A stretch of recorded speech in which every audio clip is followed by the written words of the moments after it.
Good day, fret friends. And that is it. You are fret friends because your friends are mine. Your fret friends. I am fret friend. I am Victor. And it's funny that I'm fret friend because I find myself working more on necks than frets at the moment. And again, we have another Warwick bass, and this will be the third one now with a twisted neck. And I'm going to show you the bass, and there you go. And it's a Warwick FNA Jazzman. I don't know what year this is from, but let's just say that these guitars, you buy one of these today, it's going to cost you almost £3,000. When you spend £3,000 on a guitar, you don't expect to have a neck twisted like that. This is probably the worst of the twisted necks I have had in. It's twisted, if you can see, from the bass down to the treble dips down that way, and it's quite a big one, this one. It's quite a big twist in that. And I said to the owner, I don't know if I can get that out, but I will have a go if you want me to. And we're going to have a go. And what we're going to have to do is, same as before, we are going to have to remove the fingerboard, because otherwise I ain't going to be able to get it twisted right. Remove the fingerboard, we can put this fingerboard on any surface, on anything. Even if the fingerboard is twisted, we can put it on a flat neck and the fingerboard will be flat. So we're going to remove the fingerboard again to do this. And let me tell you straight away, before you even think about how much this is going to cost, with the fingerboard removed and me straightening the neck, you're talking £400. That is it. And that is before you want any frets leveling. I've given the guy a working figure which we are going to stick to. We've agreed on a figure, whether frets need working on or not. If the frets do need working on afterwards, I will work on them. I won't be charging any extra. There's also the possibility that I cannot fix this, and if that is the case, the owner still wants me to try anyway. Now, I do think I can fix this, but I'm going to need to get a lot of steam into this neck to get it straight. I think I can do it. In fact, I'm quite confident I will do it, no problem. But as long as the owner knows that it may not work, I think we can do it. But the problem with this is it's not just twisted. We have relief in the bass side and we have back bow in the treble side. That means the bass side here, we've got relief. That means the neck bows that way. On the treble side here, we've got back bow. That means the neck bows that way. How that's happened, I don't know, but it's going to take some work to get it straight. This is why I've said to the owner, look, it may not work, but shall we go for it? If I have a go, right, and we can't get it right, he's going to pay me 100 quid for my time.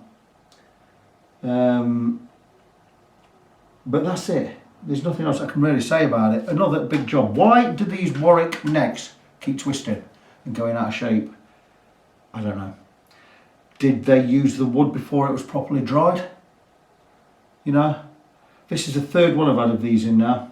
One I did 3 years ago as a Warwick Corvette standard. One I just recently did was a Warwick Streamer. That came all the way from Japan. That had some fretwork as well. I think the guy, including the new, I had to replace a truss rod in that one. I think he paid me 400. I think I charged him £400 plus the parts and postage. So that would have cost him with postage and the parts. It probably cost him 700 quid. He says that's still 500 quid less than he'd have paid if he'd had it done by a luthier in Japan. So there you go. That was a fun project again. So I know what I'm doing. It's just, can I get this straight? I think with the right amount of steam in there and the right amount of clamping, we can definitely get this neck straight. We have nothing to lose by giving it a go. Again, not a cheap fix, but saying that, not expensive. You try and get a replacement neck, one of these, you won't get one. If Warwick sold you one, they want £1,200 for one. If they would sell you one. Getting a second-hand one, I doubt you'd get one. I've never seen any Warwick necks up used for sale. I'm going to find out what year this model is from. Not really makes no difference. We are taking the fingerboard off regardless because it's not a truss rod issue on this one. Now, saying that, the guy did send this bass to another luthier and he says he twiddled about the truss rod. He says it came back worse. The twist was worse after he touched the truss rod. So I said to him, look, I says, well, in hindsight, you know, you probably didn't know me at the time. I says, but you should have sent it to a neck specialist, not just to a guy that does a little bit of teching now and again. So anyway, I'm just going to look under the strings. I'm going Just loosen the strings a little. Some nice flat ones on here. Again, a great looking bass, but what are Warwick doing? Why do these things keep bending and warping? You know, it doesn't warrant paying £3,000 or to £2,500 for a bass, does it? When these things keep happening. I would not be a great advert for Warwick basses, me. Third one I've done now, and I'm sure there's going to be more coming. Getting back to the Japanese guy, he's going to send me more basses to work on, by the way. He's got some Rickenbackers and that won't work. Same sort of thing, twisting the neck. Thing is, twisting the neck, easy on a satin neck where there's no paint, but when you've got paint on, that's a different story again. So, let's remove the nut.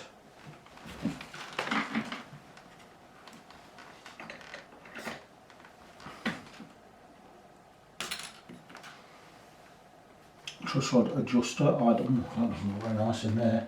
Let's have a look before I start. Have I got a light to shine in there? I'm not going to say anything just yet, just let me have a look.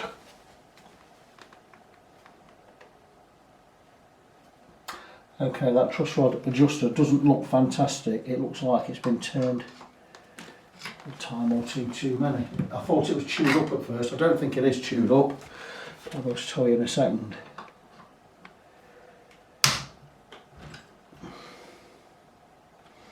I don't like that at all. That truss rod's not working right.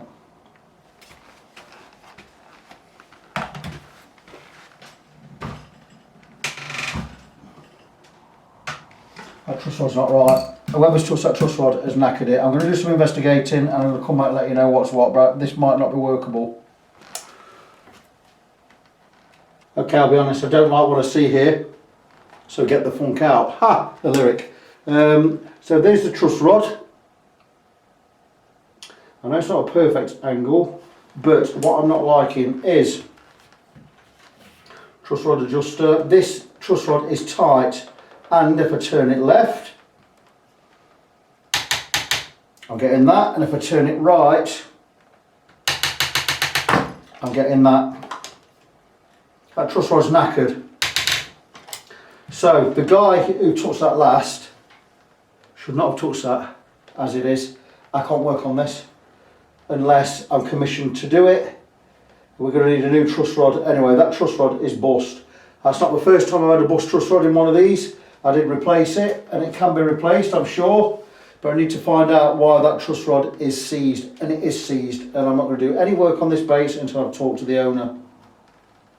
Welcome back, friends. Now you will see that the bass is on the neck jig. Now the fingerboard is still on, and there's a reason for that. I was going to take it off a while ago, a couple of weeks ago, but I never got round to it. And the reason being, I decided I needed to make some alterations to my neck jig.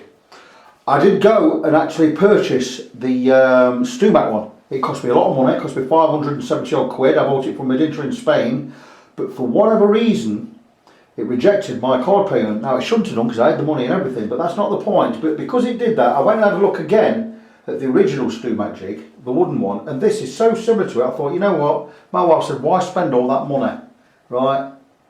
Just alter your own and do that. So it's exactly what I've done. I've altered it and made it perfect also for a bass. I've added 2 extra steel bars, one here at this end, one here that's not there at the moment because I've stuck it there.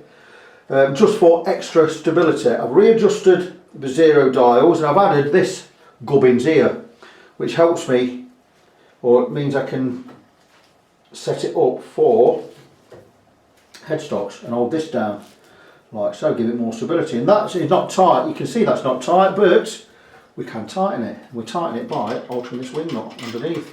So wing nut and a washer under there, you can't see it, but I'm pulling this down, it's tightening. And lock, and that's now really, really tight. I don't need to hold the neck straight. That's not what we're doing at the moment. That is really tight now. So I've added that, added an extra bar here. I've also altered the platform, so the feet are now wider, they're more stable. We've got it all strapped in, and we are ready to remove the fingerboard. Now, the last one of these I had a little bit of an accident. And what I didn't do was I didn't cover the paintwork anywhere, and I'm using steam. One was when I steamed the body end, it got into the paintwork and it didn't damage it, it just faded the paint. Now the good thing about that was the owner wasn't bothered because he says he's going to restain it anyway, so he says that's absolutely fine, not a problem. But it's something I didn't think about and I should have done. Now I've thought about it this time, and this time I've got 6 layers of tape just on this end here. This end I've got 6-7 layers of tape, and I've got plastic, a couple of plastic, or a 2-layer plastic basically in between the tape, and it's all taped down, and this will stop the steam penetrating anywhere because it's tape and this plastic. So the steam will not get to the body, which is great, because the thing is with this, I've only done 4-string bases before, removing fingerboard, on 2 Warwicks before this. This is the first 5-string one. I'm going to get a bit more steam in here. It's going to take quite a lot of work. It's not an easy process, but it can be done, as is, which is the reason I'm doing it. But I'm going to get a lot more steam in, so I'm going to really take my time with this one. The problem with this is I didn't know the truss rod was seized. It is seized, and the thing is with the truss rod being seized, the owner said when he took this to a shop for him to have a look at it, it was nowhere near as twisted as this, but it came back a lot more twisted. I think our truss rod's bust in this other guitar shop, and it's making that more pronounced. I'm thinking when we get this fingerboard off and we take that strip of maple out of the middle, which in itself again will be a difficult process. Probably the hardest thing about this job is removing that strip of maple which holds the truss rod in. I'm thinking the truss rod's going to ping out, and this may, I'm not saying it will, but it may spring back a bit. I don't know, I've got no idea. If it doesn't, I'm still not worried. I still think I can get this neck straight. If I can't get it perfectly straight, I shall get it 99% straight and make it well playable for years to come. So I'm still quite confident of this. I wouldn't attempt it if I didn't think I could do it. Now the thing is with this, it could also be a non-paying job. Because I've said to the guy, I'll have a go at it, and we'll see how we are. I'll take the fingerboard off and we'll see how we are. And if it gets to, we see we're not able to fix it, he's going to pay me a token amount. But if I can fix it, I am going to fix it. Now also remember, when we take this off, I've got to put a new truss rod in. If I straighten it, new truss rod in, I've got to glue this back on, then I've got to work on the frets. So there's a lot of work going into this. I've done the guy a price. I've done him a fantastic price. He's paying less than the guy in Japan did. You know, so that's okay. But I've quoted that price. I said I want to stick to that price because he did have a budget, and we're staying just about within budget. I'm quite happy to do it for that because it's all about getting it done. But I think I can do it anyway. I'm definitely going to have a go. So I'm going to come back tomorrow. We've got everything ready for this to be steamed off. What I need to do beforehand is drill a pilot hole at this end and one at this end on opposite corners, because that way when we put the fingerboard back on, we get it back on in exactly the right place. Now there will still be some discrepancies when it goes on. You'll probably find that the neck is wider than the fingerboard because I'll be getting extra steam in there, and it tends to make the wood swell. That doesn't matter because what we'll do is we'll carve that back down with the fingerboard back on, and I'll reshape the neck. That's just something that we cannot avoid. Now the good thing about this is it is an unlacquered neck. If this was lacquered, I wouldn't even bother with it. It's not worth doing because you've got to pay 300 quid for a respray afterwards as well. And that's going to take the job up to like 700 quid. You know, you might as well go and have a new neck made for that, which is always an option. But anyway, going to come back tomorrow. We're going to attempt to get a fingerboard up. We're not going to attempt it, we are going to do it. And you're going to come on that journey with me. So come back tomorrow and let's get it done. So with the base all jigged up, I've removed the locking strap here, and you'll see I've adapted the tuners to lock onto the beam of the jig, and by turning these tuners, well, I've got heavy duty strings attached to each one. I'm going to just gently turn each one, and what it's doing is it's bringing the neck back this way. It's taking that twist out and straightening it, and I'm just doing a little turn on each till I've got it nearly straight, or trying to get it straight without any of these strings snapping. It's why I'm using 2. I'm just going to keep looking, and I'm going to try and get it to the straight position. And what I've decided to do is before I take the fingerboard off, I'm going to try and straighten the neck, and I'm going to go and stick get a load of steam in this part of the neck here from fret 7 downwards, and you'll see how we're twisting it back, and it's not quite straight yet, but just little adjustments. I don't remember where I saw this trick, but I found it on YouTube. I was guided to it somewhere on YouTube, and we see we're getting that neck nearly straight, we're getting that twist removed. If I can get a good amount of steam in here, it should hold in this position for a while and it should set. So just small adjustments. Now what I'm actually going to do is I've got a client due around any moment, so what I'm going to do is I'm just going to leave this for a short time. That is nearly straight. I have a clothes iron here, which I'm going to set to non-steam. I've got a wet cloth, which we're going to drop in water, get it really wet, and we're going to place this over the neck and we're going to steam in right up to about the 10th fret. And we're going to try and get as much steam in here as we possibly can, and it might just bring this neck back to untwisted. Once we've got the twist out, then we can start straightening the neck, which is another story in itself. But I hope that's explained to you. You can see how we've got it coming round, twisting round and getting nearly straight. I just can't quite see it. Sorry about my head being in the way. Still got a little bit, I don't know, that's pretty good. That looks pretty good to me. We could definitely work with that. So I'm going to leave this just for a short while. Well, my client's just arrived, so I will get back to you soon. So guys, you're going to watch this as I do it, and this probably won't be the complete fix, but you see here, I've got two heavy guitar strings pulling down, screwed into the side. I don't know, you probably can't see that. Let me just show you where we are. Just hold you there and point out these two screws there. We're holding these guitar strings that are on the tuners. The headstock's protected. Let's just get the camera back where I want it.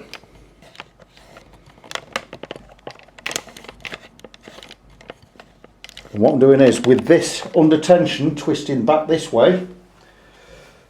Got a T-toe. Just going to wet that again.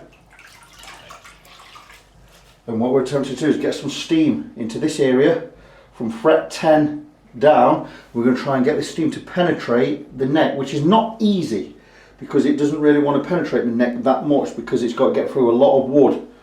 What we don't want to do is scorch the wood. Now the good thing about this is it's Wenger, or I don't even know how you pronounce it, W-E-N-G-E, wood, and it's really difficult to scorch it because it's dark anyway, and if you did scorch it you wouldn't know. But what I'm going to do is I'm going to try and penetrate through all of the wood just to get that twist back, and with it being under tension it should hold. So I'm just going to crack some steam in there and I'm going to keep doing it.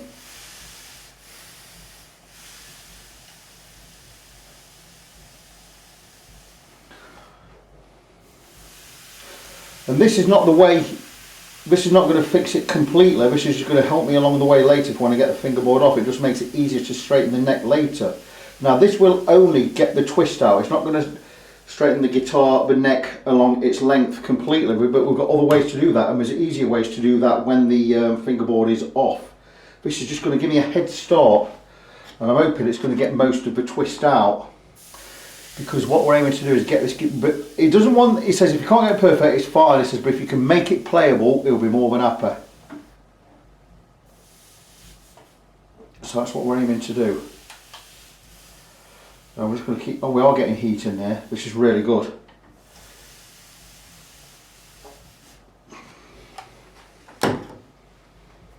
Another way I can get heat in there is I can stick, or heat is going in there. This is great, this is going to work.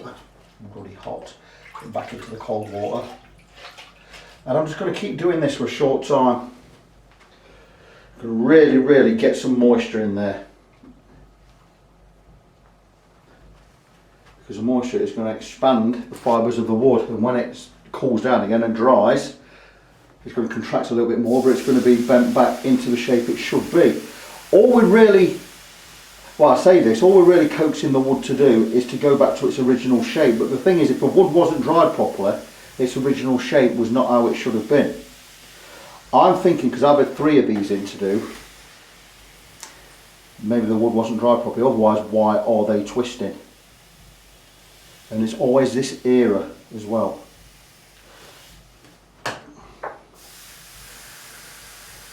After the 2006 ones. Now before 1996. Before 1996 these truss rods were removable. But for some reason they made them non-removable truss rods. Now, I don't mind either way. Makes a lot to me because it's given me great experience in fixing these things.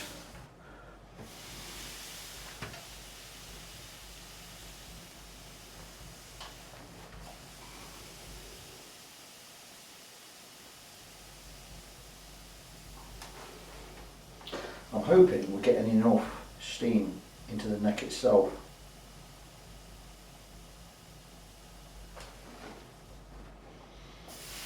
If it's twisted so much at this end, I think the twist is going to be around this area between frets, probably frets 4 and frets 8 going up to 10. Don't quote me on that, it just seems that way.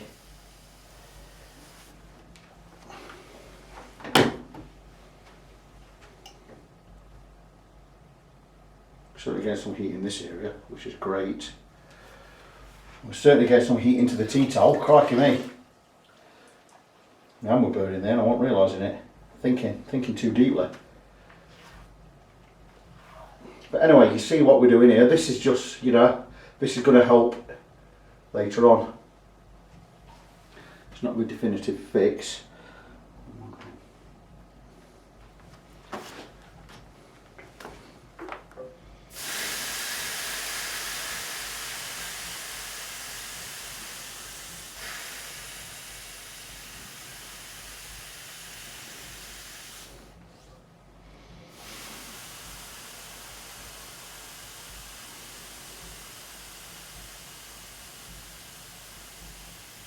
You can see, I'm sure you can see all the steam rising off there.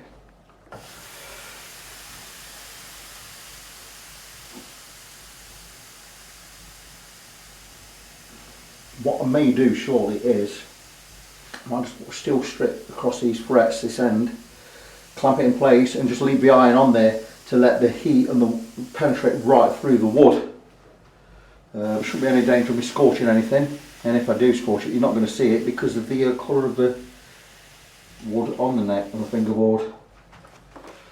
That's what makes these jobs a little bit easier, well it makes it a lot easier. I wouldn't like to be doing this on a lacquered neck. You could talk in a strip and a respray and you're talking, it's not even worth mentioning how much it would cost. I do actually have a 1973 Gibson neck to get a twist out of. The twist is every bit as pronounced as this, but the neck is lacquered and that's going to be difficult. I'm not confident, I'm not 100% confident I can fix it. I've told the owner that, but he's willing for me to have a go at it.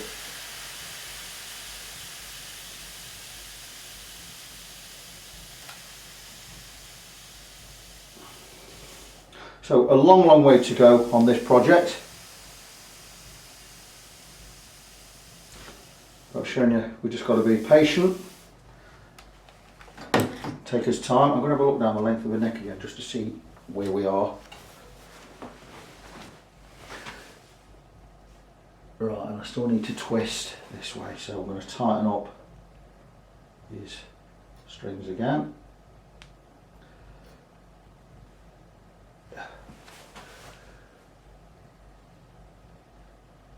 And that is probably more than I need.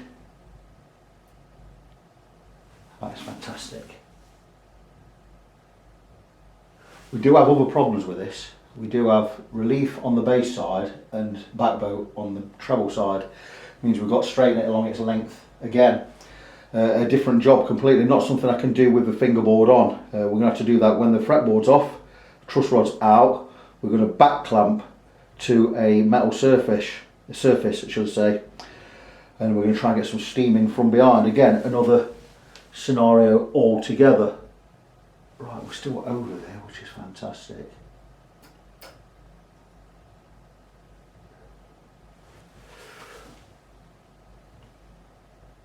We're slightly under that. Kind of doing this by feel and by eye.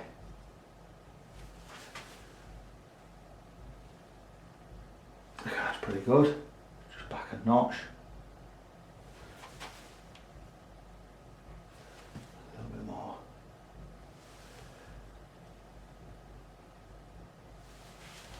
Looking pretty good. I'm still a little bit over, tiny margins, but get it over, we can get it to spring back the opposite way.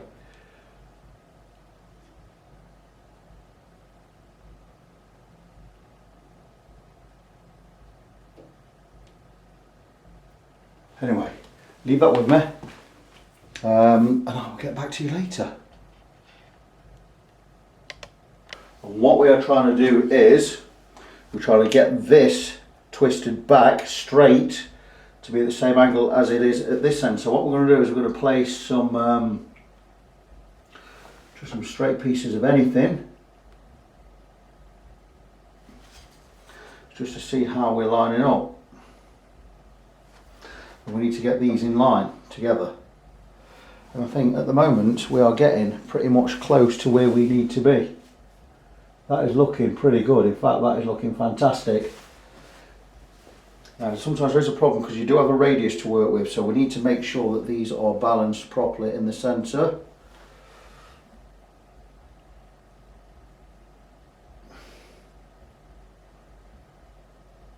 Looking pretty good there. And again, looking pretty good. Just get them straight. We are under a lot of tension here. I have steamed the neck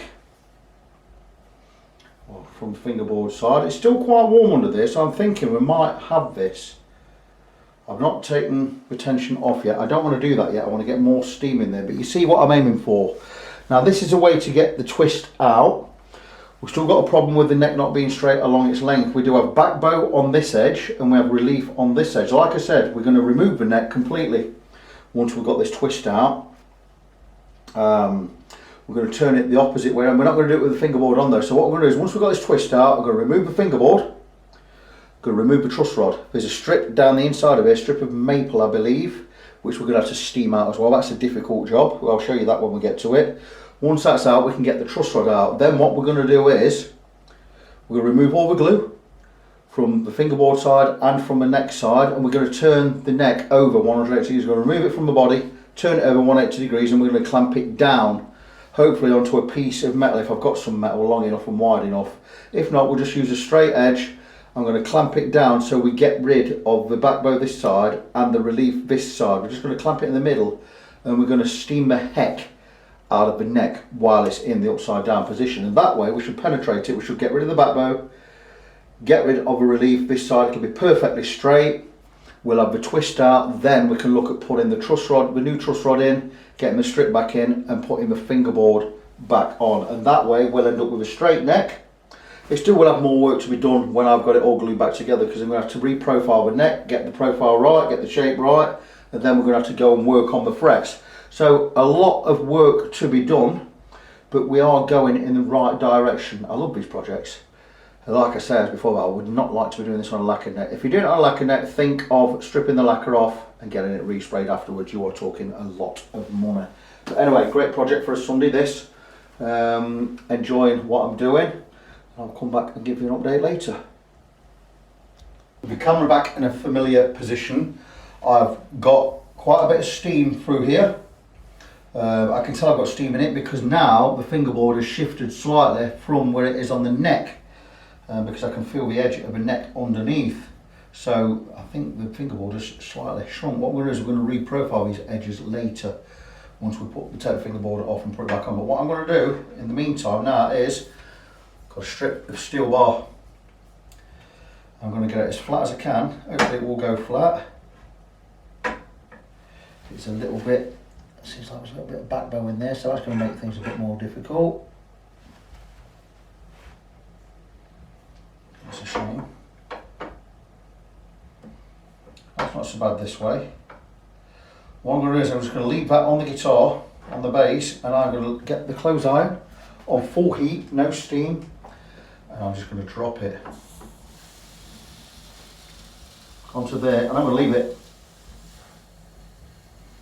I'm going to leave that a good while, and the heat should penetrate into the steel bar, go through the frets, and into the base, or into the neck, should I say. Is it imperative that I leave the steel bar on there? Maybe it's not going to get enough heat in there, but I'm going to leave it for a while anyway. Hopefully it'll get some heat through to the neck, and later I'm going to come back and remove the clothes iron. We're just going to try and get some heat in all of the wood. And then once it's cooled down, we should be straight.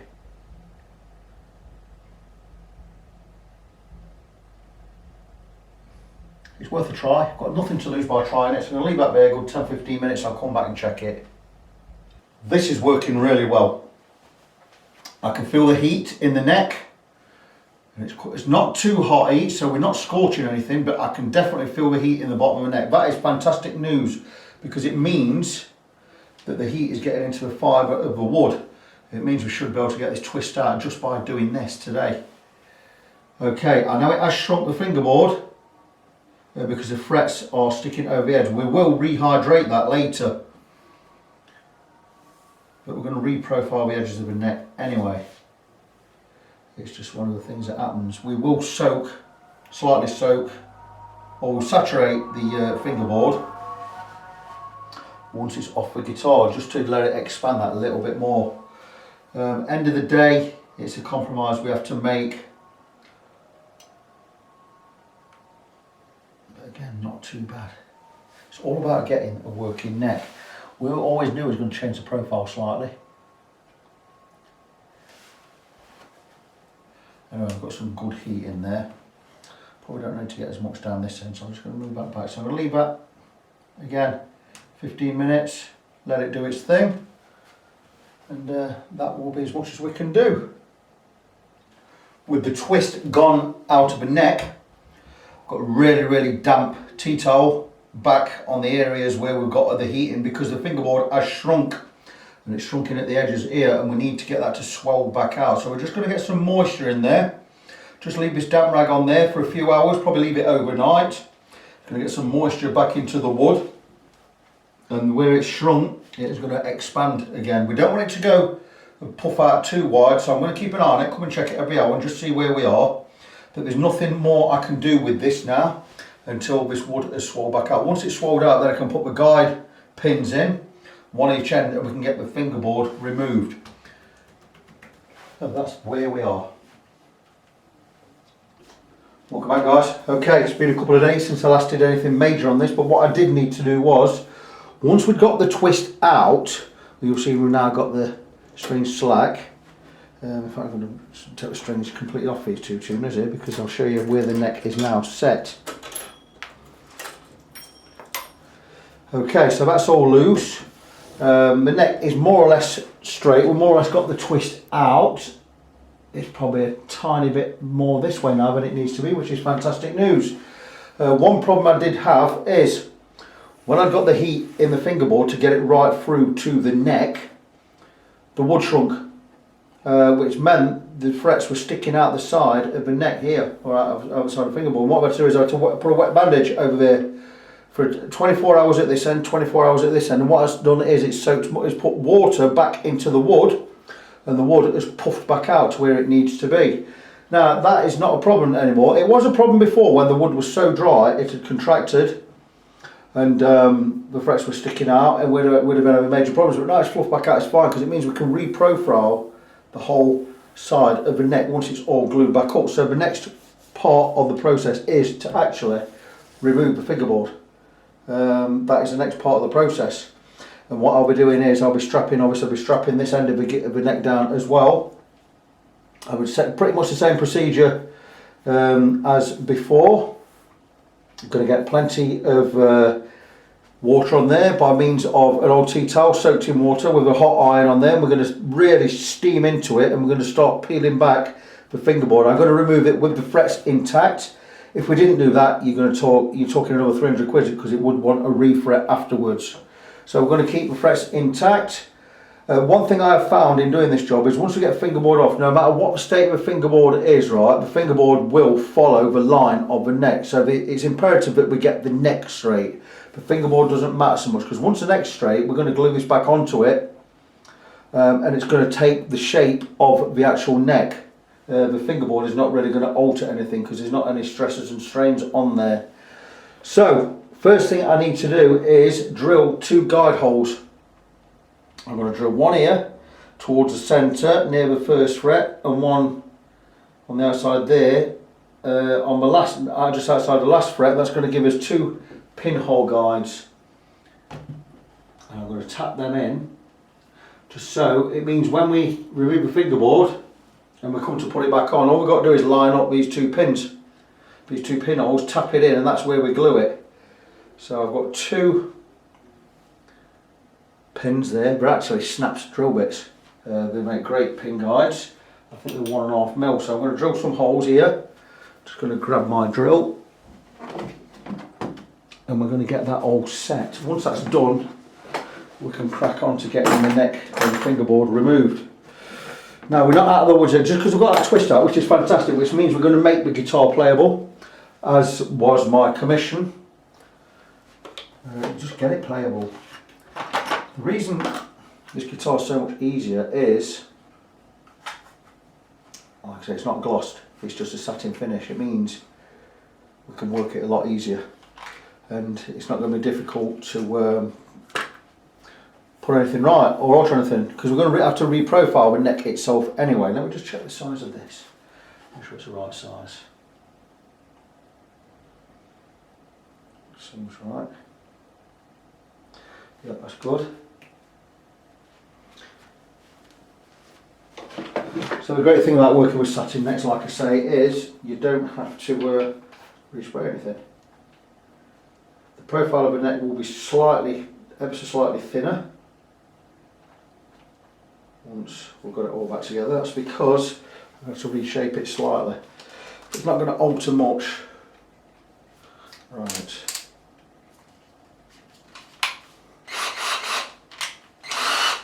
So to make sure I've got a nice thick part,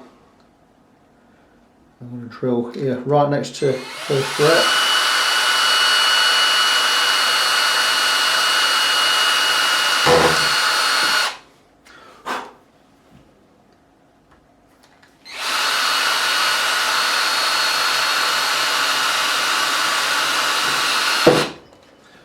Perfect.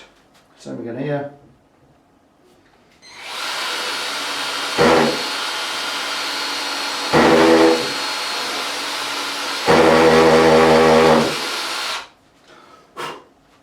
Yeah, very good. So that's the 2 holes drilled. Now if we take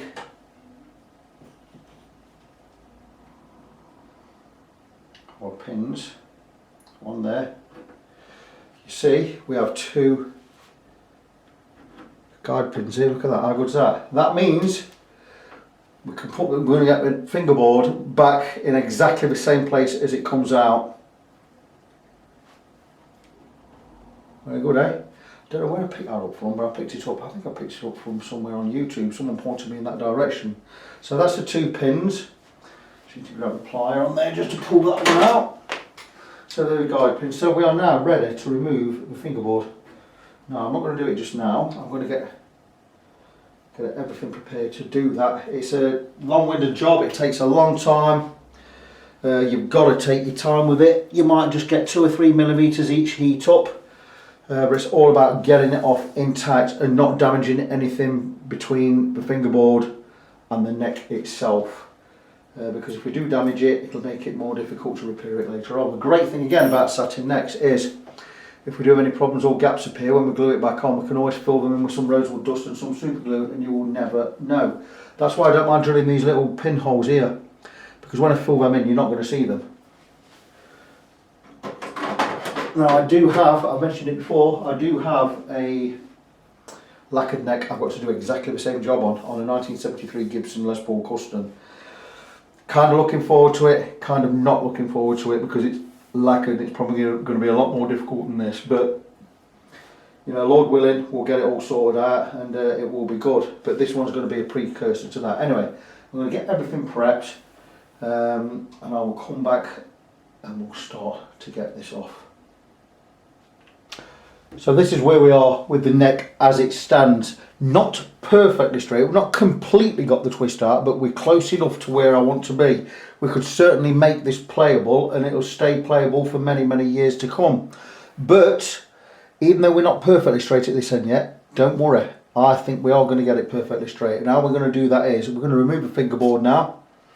Once the fingerboard's removed, we're going to remove the truss rod channel, then we're going to remove the truss rod. We'll clean up both surface areas for re-gluing later on. The reason I'm not worried about it not being perfectly straight just yet is we are going to straighten the neck once the fingerboard is off and the truss rod is out. I'll explain more about that when I get to it. But the reason that I'm going to get the neck straight now without getting this perfectly untwisted is we still have a tiny bit of backbone on this side, a tiny bit of relief this side. So it's paramount that we now straighten the neck once the fingerboard is off and the truss rod is out. Totally confident I can do that. We can get the neck straight. And the bass is going to be perfectly playable once it's all done. So, going to prepare my steaming area, my water, my rags, whatever, and I've got the guitar neck clamped down now into the jig. This is tight down, and we're going to steam this off. It's a long process. It's going to take a number of hours. We need to get a lot of steam in there. And we need to be very careful when we remove it because things can go wrong. So I'm going to go and get that set up, and once it's set up I'll come back and I'll show you how we're going to proceed. So we've got it started. It was really difficult to get the knife in to get it started off, but we have got it in and moving. So now we can crack on and get something done. We need to get a lot of water, a lot of steam in there, and we're going to really take this time. I've got that knife the wrong way around for me at the moment. I'm going to have to turn it around in a minute, but it's because I've just got it in. So you can see what we're doing there. We're heating up the fingerboard using a lot of water, so we're creating a lot of steam.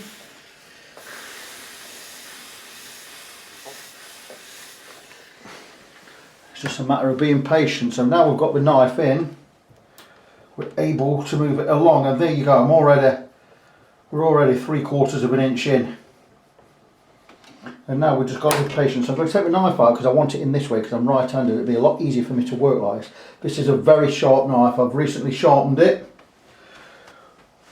So there you go. We are an inch in. I'm going to move the camera around just to show you where I am. And I can show a little bit of how we go on in removing this. So bear with me a second, I'll move the camera. I think you have a pretty decent view there. So back to where we were. Damp cloth over the area we need to steam, iron.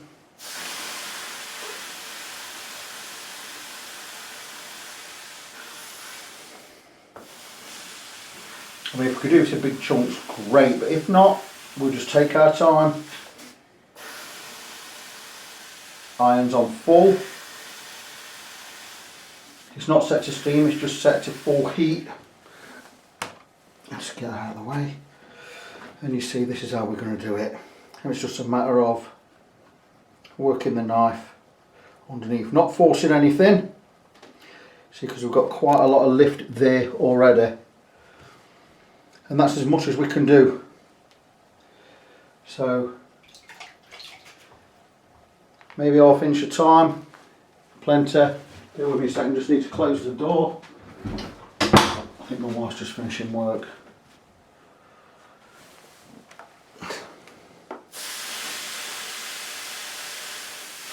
So you can see how much water we're putting on this cloth.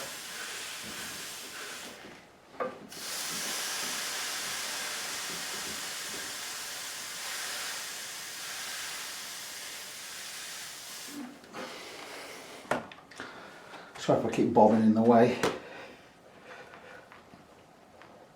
There you go, look, there's another couple of inches there already, look. So you can see how it's working. This is going to bend, we're not worried about that, we can straighten that later on. I can always pull the knife back just a little bit so we're not causing so much stress on there. So you see how that's working. So I'm going to crack on, get this done, try and get it all off tonight, and once that's done we can move on to the next part. So with the camera back in the normal position, I'm going to work on this. I'm just going to let you watch for a short while. I don't know whether I'll talk or not, probably not got a lot to say. You know how it all works. This is all about getting the fingerboard off.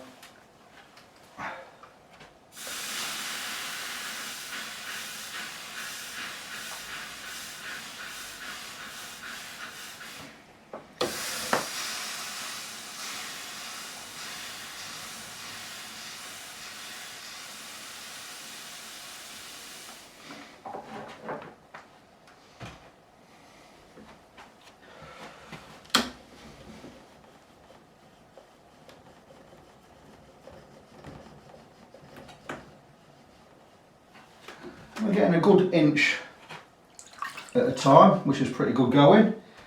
I've certainly done these a lot slower than this in the past.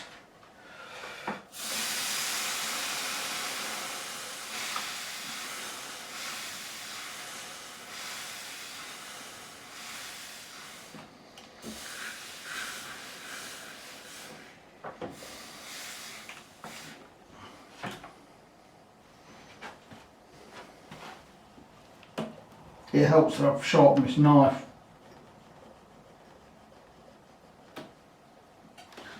We don't want to force anything, so once it starts getting a little bit stiff, ease off and get some more steam in there.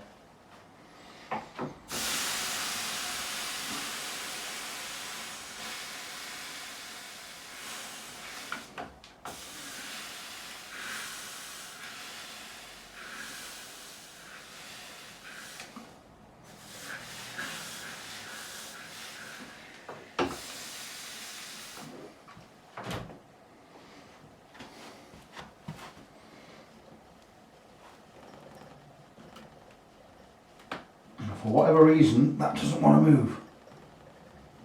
It means we could be digging into something we don't want to be digging into. Oh, we are going. Sometimes though it's just nice just to pull back and let it settle just a little. We might have some excess glue under that part. Does happen.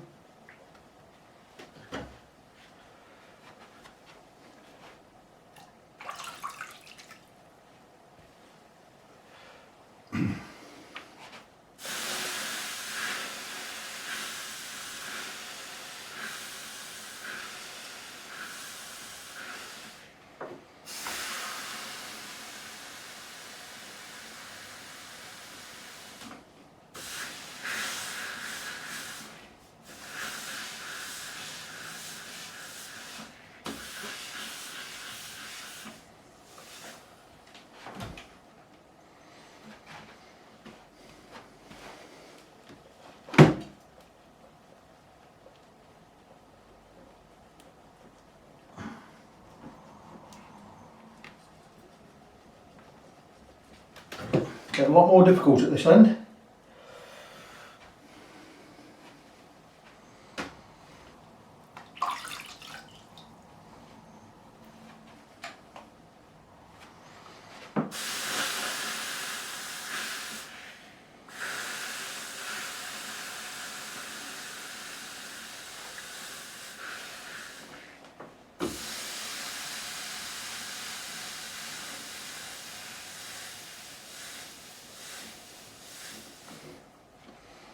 Anyway, you can see what I'm doing, so I'm going to crack on, get this done. I'll bring you back into the video once we have the fingerboard off. And there we are guys, right at the very end, and there you go. Just cut the last bit, and that is the fingerboard off. That also is relatively clean, shouldn't need a lot of clean up on there. We'll sand that glue off.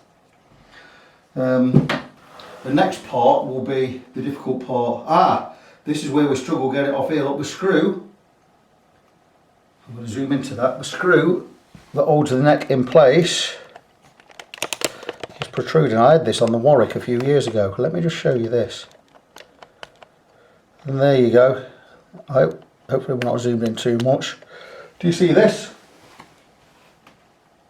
That's the screw that holds the neck in place. When I take that out, I'm going to chop 3mm of that off, 3 or 4mm of that off, so that doesn't stick through the fingerboard. Let's just show that hole there. And there's that hole up. That should not be coming through. Very, very unprofessional. But there you go. We have the fingerboard off. I'm very pleased with that. So got a little bit of cleanup to do. I need to try and steam this centre piece out that holds the truss rod in. That is no mean feat. That's a difficult thing to do. But what we'll do is we'll put the camera back. I think that's pretty good there. How are we liking that? So pretty much where we were, as we were, I think so. So yeah, no mean feat to remove this strip here. We've got to do the same again, steam all down the middle and remove this out without breaking it, because this is going to have to go back in when we put the new truss rod in. Regarding the old truss rod, I don't know why it's not working. Just not very clever, is it? Maybe it's just seized.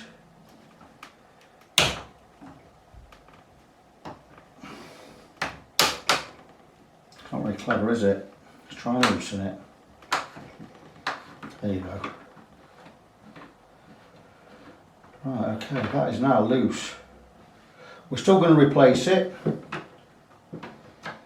Maybe it was just over tightened, I don't know. We're going to replace it anyway because we did have a problem with it.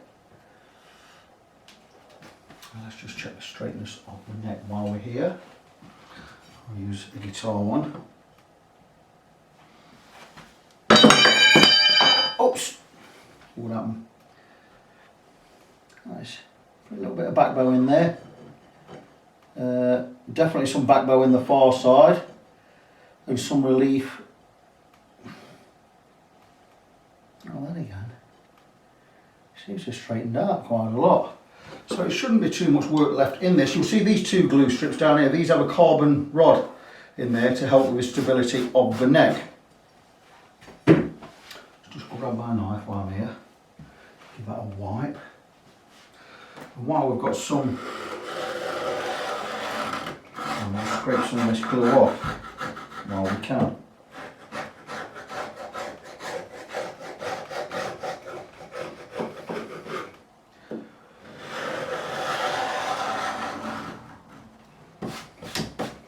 That's not too bad, it's relatively clean. We've got that off all nice and clean. I'm quite pleased with that. We shouldn't have damaged the body anyway because we had it all covered up. There'll be no damage to that body whatsoever, I guarantee it. There you go, it's perfect. So really happy with how that's come off.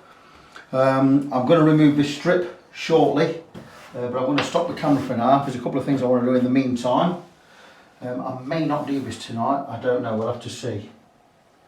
But stay tuned, it's certainly an exciting project, isn't it?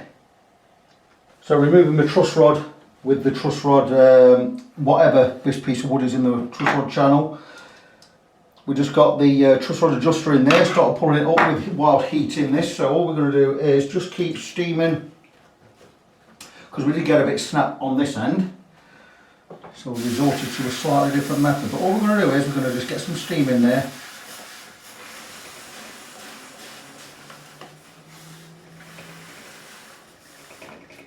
It should basically come out quite easily.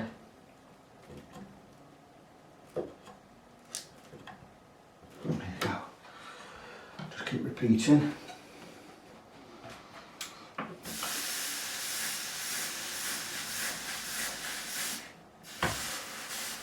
The truss rod adjuster, the lock there, has already come off when I removed it from this end.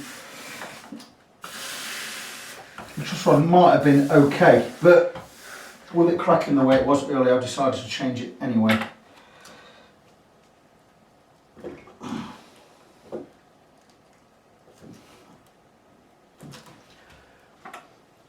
And it's going to future-proof it, isn't it? So.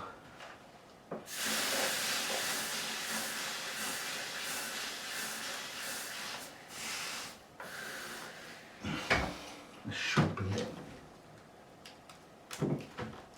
And there you go. That is out. We can use that again. We'll straighten that. We can steam that back to straight. We can just hammer it back to straight if we wanted to when it goes back in the guitar. There you go. That will be absolutely fine. And the other piece we lost off the end there. We'll glue that all back together. That not going to be a problem. And there you go. There is the truss rod. Now it's already sheared at this end. All the plastic's gone on there. So we're going to replace this anyway. I'm going to measure this, but we've got it out. That's the main thing. So really pleased about that. We have a fingerboard off. We have a truss rod out. Everything's nice and clean. We're going to clean this up. We're going to remove the neck. We're going to remove the tuners. Next part of the job is getting this neck straight. I'll also go online, order one of these from Warwick. I think we're about 45 quid delivered. And that's it. From there we can start getting it all, well, once we've got the neck straight we can put it all back together. So nothing to worry about, we're going to be fine. Next stage of straightening this neck, and this is the best way that I have found to do it, and that is to clamp the neck to a flat table as such, Be even better if it was metal because I could get some more heat in there. But anyway, I've got it clamped down to a table with a strip of steel, straight flat steel on there, and I've left gaps for the clothes iron to sit between. And what I want to do is mainly, it's this area that's still not straight, but we're not straight along the whole length anyway. So what I'm going to do intermittently is place the iron, or the hot clothes iron, not on steam setting, but just at intervals, 10-15 minutes at a time, blah blah blah, probably more concentrated in this area, but just to get some heat transference in the wood, to coax it to level out and straighten out. The neck was straight enough probably for me to get away with, but it still had a slight bit of relief on one side and a slight bit of backbone on the other. So I'm going to try and get it as flat as I can. Whether or not I can get enough heat in it using this method, I don't know. I may need to saturate the wood and steam it again, but I'm going to give this a go. Now, one thing that may happen is we may actually scorch the wood if we get the high iron too hot. So the iron's on full, I'm going to turn it down to there. I don't know what setting that is. It is somewhere between medium and high. And hopefully I'm not going to scorch the wood. If I do scorch the wood, I'll be honest, I'm not really that bothered. I'm not too bothered because it's Wenger or whatever it's called. It's a dark wood anyway. I prefer not to scorch it, but if I do, I ain't going to be that bothered. This is all about getting the neck straight and playable. The guy's paying a fair whack of money for this, so it is in his best interest for me to just get it playable. I think the cosmetics aren't going to matter too much. Now, saying that, I don't think I'm going to scorch it, and I'm going to do my level best not to scorch it. Would dampening the wood make any difference? Possibly, but I don't want to sit it in a bucket of water and try it. I want to just keep, because then the wood's going to swell if we wet it. I don't want it to swell. I also don't want it to shrink. So I'm not going to try and get too much heat in there. So something else I've got to watch out for. If we do that, we'll just sand the fingerboard down at the edges anyway. We'll get round it. But end of the day, just see what we can do with it clamped. Get a little bit of heat transference in there. I'm going to come back every 5 or 10 minutes and just feel the wood and see what I think and move it across. I'm actually working on the bench just 3 or 4 feet away from this one. I'm going to be working on a PRS. I'm going to be removing some frets, so I'm going to be in this room. I'm going to make sure I do check this every 5 or 10 minutes. That is already hot there. Definitely getting some heat into the wood. So it doesn't take too long, but that's it. We're going to crack on with this. I'm going to give it an hour. We're going to go left, right, right, left. Just keep getting the heat in there, and I'm going to unclamp it in probably an hour's time and just see if we have made any difference. I will come back and let you know the results as and when. So when you've been working to get a neck as straight as you can, when you've done your main clamping and your main heat processes and whatever you're going to do to get straight, you're always going to find a little bit that you may not have got it perfectly straight just yet. And that's the scenario we have right here. So I'm going to explain what we're doing. So what I'm now doing is I've back clamped it again to the bench. I have a slight bend here, which is giving me a little bit of backbow. So what I've done is, you can't see it, but I've got a piece of card just here. The thickness, it's a business card. It's actually a Fret Friend business card. It's no thicker than that. And all I've done is clamped both ends. Got a business card under this little bit where I need to get the bend out. And all, this is not clamped right down tight. It's just clamped enough just to get that bend out. So we do have more or less a perfectly straight neck. What I'm going to do now with this is I'm going to get some steam in there. I'm going to be very, very careful with this. These are finishing touches. The neck would have been more or less straight enough to actually put it back on the base and get a fingerboard on there, but I want to get it as perfectly straight as I can. We do have the twist completely removed, which in itself it is no mean feat. We've done really, really well with that. But all I'm going to do now is I'm going to get myself a piece of cloth. I'm going to turn on my clothes iron, and this will be enough. We've got plenty here. Just off of an old tea towel. And I'm just going to double fold. That's it. Going to get some moisture in there, and we're going to try and get some steam in there, just around this area. We're just going to try and get the steam to penetrate. We do want to be careful that we don't break the seal of these, because this is a 5-piece, it's a 3-piece neck. Is it a 3-piece? 1, 2, it's a 4-piece neck. 5 with the fingerboard. So you've got 1, 2, 3, 4 pieces of wood, and it's trying to open these seams here. So what I'm going to do is I'm actually going to clamp these seams closed anyway. But we're just going to get some steam in there, get some water on that, and that's just going to coax. Hopefully it's going to coax the neck into straightness in that area. We're very careful not to overbend it, because I don't want it overbent and have to straighten it up again from the other side. So this is all basically trial and error. It's little victories. You know, we've not got to go gung-ho at this. It is all about little victories and getting it as straight as we can. Now, I know the owner of this guitar is already, he thinks the work I've done is remarkable. In a way, it is quite right. You know, we have done a lot of work, and we've got a neck straight that he didn't think we could get straight. But satin finish neck's going to be a lot easier than a lacquered neck. So I don't mind taking these kind of jobs on. So we're just going to wait for that iron to heat up. And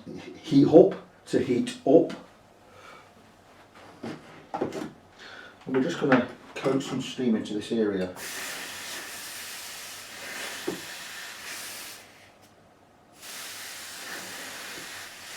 Just get some heat in there. We don't really need a lot. Hopefully I'm going to get something at the side there.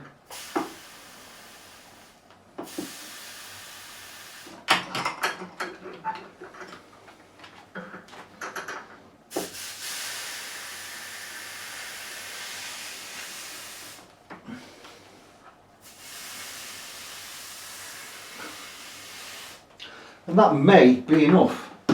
I don't know. I've not done this before. But that may be enough heat in there. We've certainly got some heat in there. I'm quite pleased with that. What I'm going to do is I'm going to actually take these clamps off and have a look.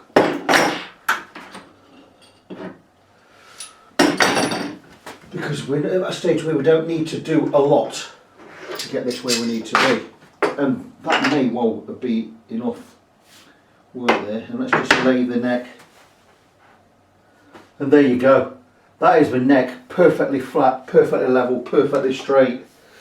And that was all it took, that little bit of steam in there. I am so pleased with the work I've done on this. We have a straight neck, which we can glue a fingerboard onto. So the next part of the job is going to steam this here. We're going to scrape all the old glue off. But how good, guys, is this? You may do this job in the future, and you may find it easier or more difficult than I do. Even though this is the third one I've done, it's still for me a learning process in a way. Now, there are problems with,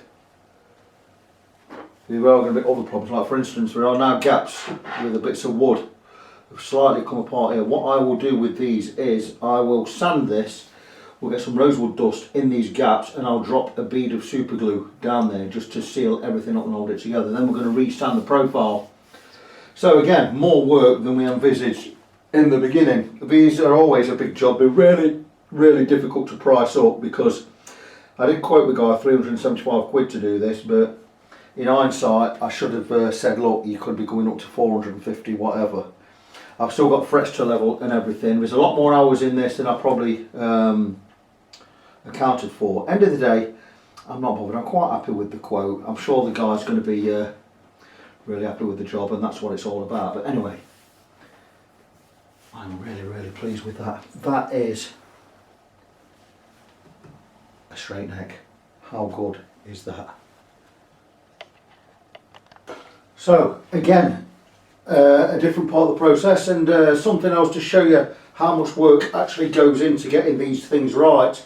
And you'll now see that I've screwed the neck onto this piece of 30mm thick MDF, which is now going on the neck jig. Now the good thing about this is I don't need to be using the 0 dials, so I can have it, it's a little bit higher by default. And what I'm going to do is I'm going to set up the jig. Because we don't have to use these dials, it doesn't matter that we've got this set precision or set to the right height, because otherwise we'd have to come lower just so we're using these dials. Like I say, we don't need them. So what we're going to do now is I'm going to strap the neck itself to the jig so it doesn't move, because we don't want it moving. So Certainly do not want that. I'm going to zoom out just a little so you can see what I'm doing. There's no point in filming it if you're not seeing it. So,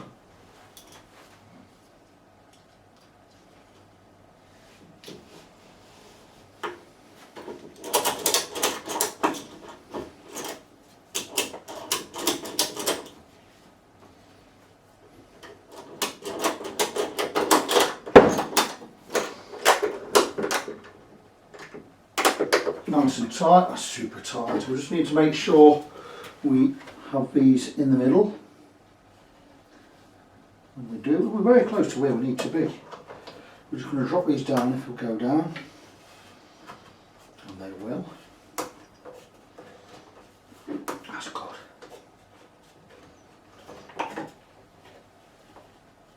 So that's it, so we have everything clear. Oh, we are on these dials anyway, that's great. So we've got one on there. We've got to go with the 2.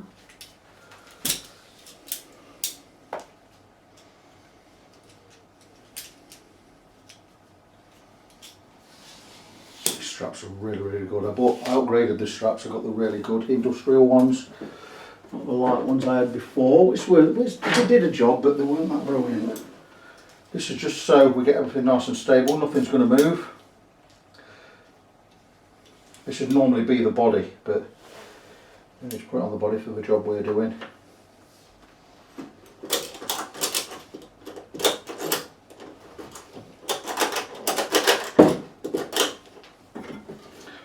need that to come round a bit, so I'm just going to slacken that off. It's not exactly where I need it to be. There you go, that's what I want it.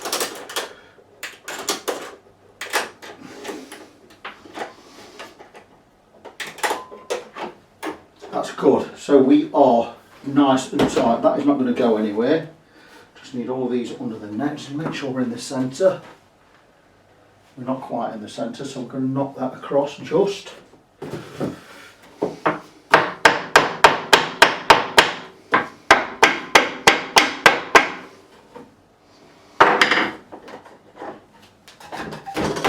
We do have that really, really tight. That's good.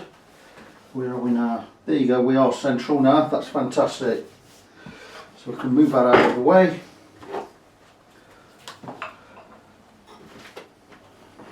I will be clamping this jig to the bench. Make sure where I want to be. Be with. You're going to see all of this. So you've got the right clamps.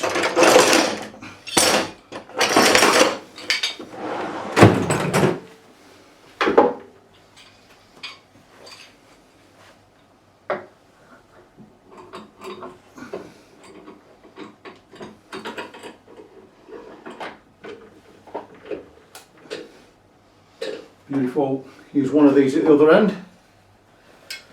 One corner F clamp, just to stop anything moving away.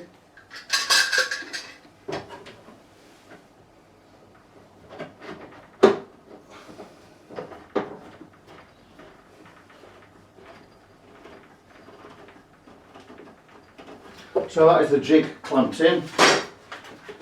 Now I'm going to need a precision straight edge, because what I want to do now is get this neck dead straight.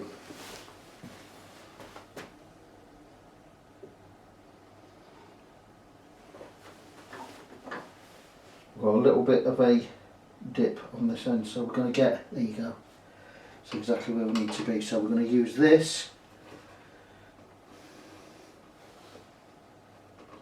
to go as we want to go.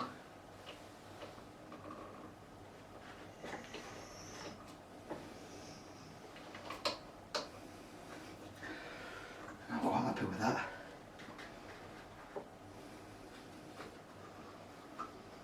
Because what we're going to do is we're going to scrape off the glue and we're going to sand this flat. So you can see where I'm going with this. 0 dials I'm going to totally ignore, don't need them.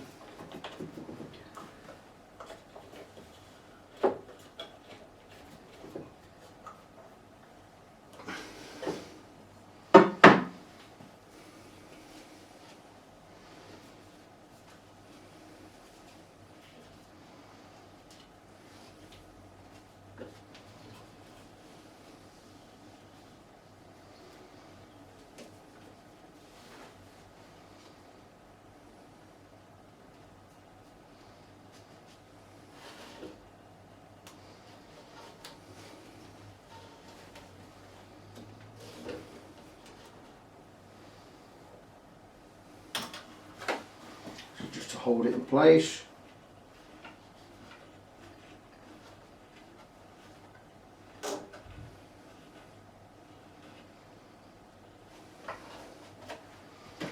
Again, check in.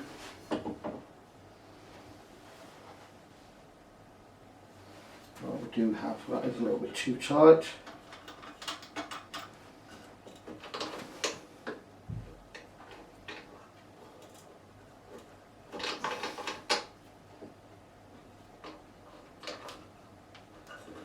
There you go.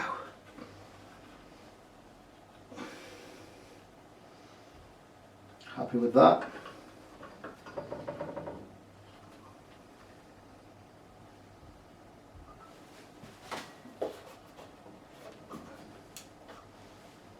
And that's it.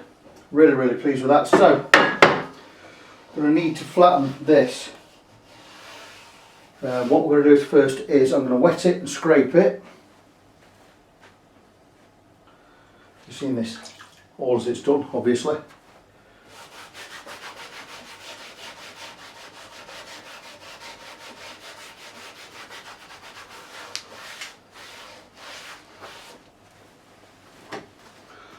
For scraping, I'm going to, I don't know what I'm going to use, I haven't looked at what I was going to use. I will have some old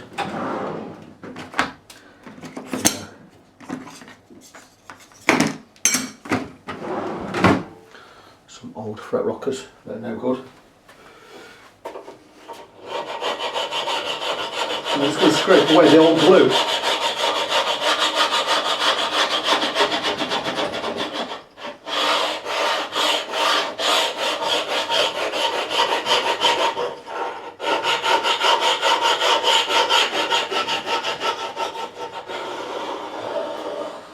And that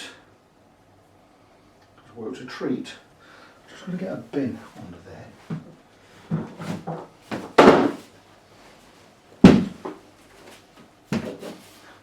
And basically we're just going to scrape the old glue away.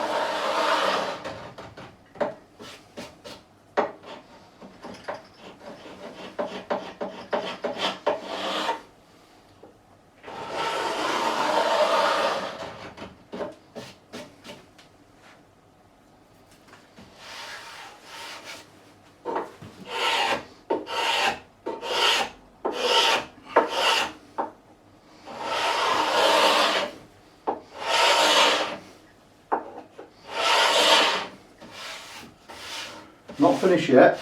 We are going to sand this in a minute. We're just going to check the straightness because we need this as straight as we can when we glue the fingerboard back on, and that is beautiful. Yep, very pleased with that.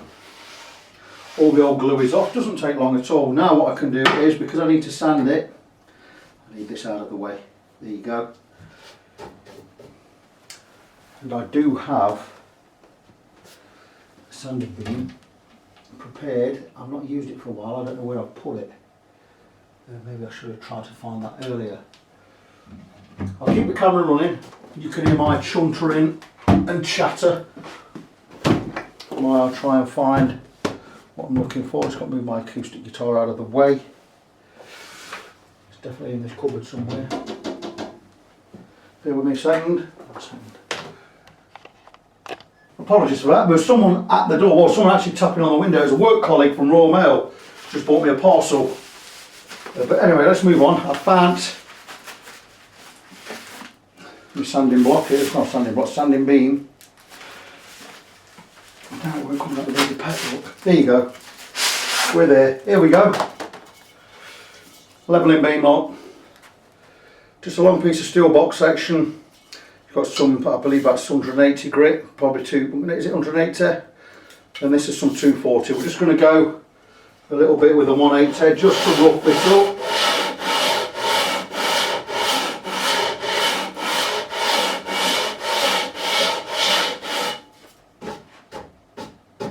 And that's beautiful. Just roughing up there. And we're going to finish with a 240. This is just going to give us something to for the fingerboard to adhere to.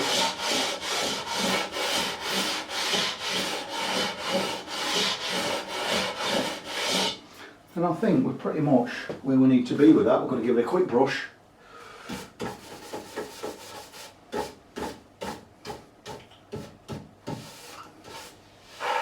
Nice and smooth. All we need to do now is make sure that it's level.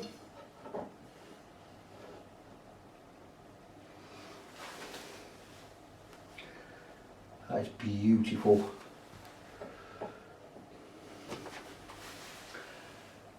And there you go.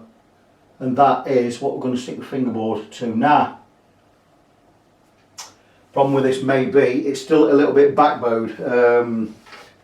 I'm thinking the fingerboard will still go right anyway once we've got it all glued and tacked into the correct place. But this is going to spring back a little when there you go, you see.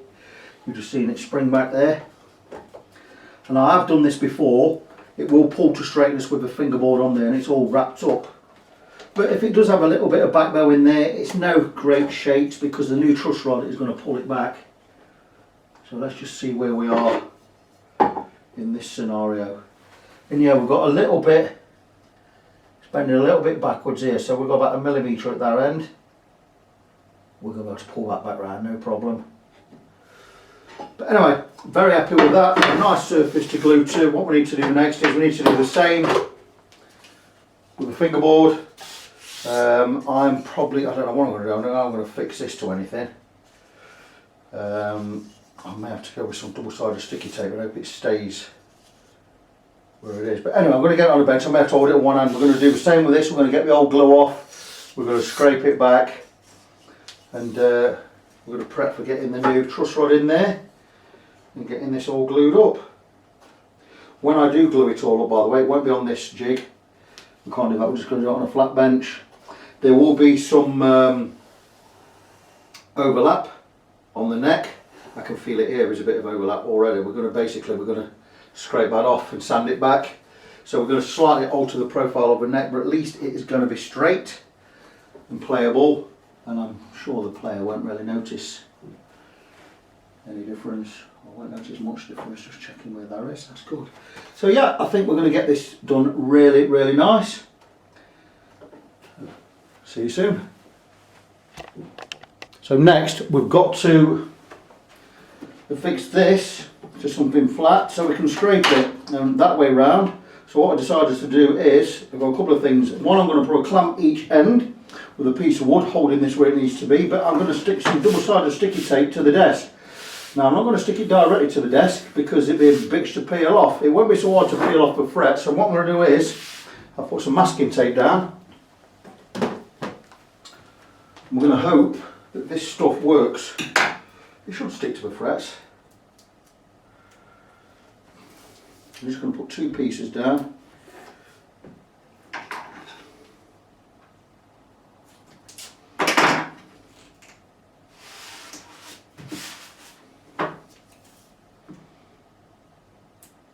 I do pretty much the same thing when I'm doing levelling beams or radius beams for re-radiusing fingerboards or sometimes radiusing frets. So there you go. So I'm hoping that that will hold the frets. That's where I want to be because I need to get it where I need the stick the most. And I'm thinking about there will do. That's pretty good. So we're going to go about there. So what I need to do is try and get it to stick.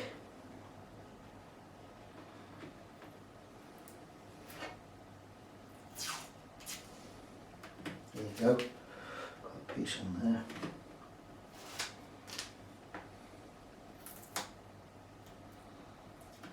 Sort of suck down.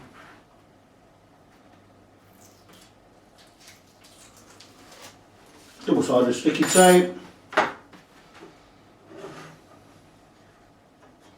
Just need to get this square.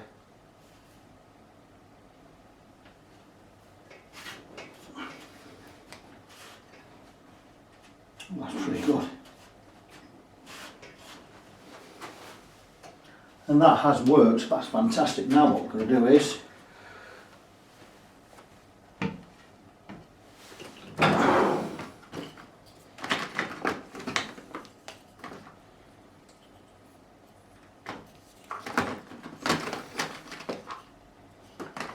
deal with.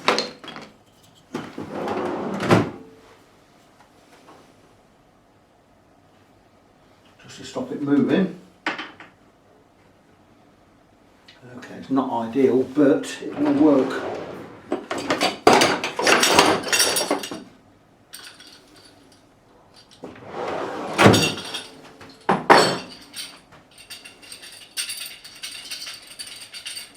Maybe I could just go with clamps. Let's have a look. No, I'm going to go with the wood.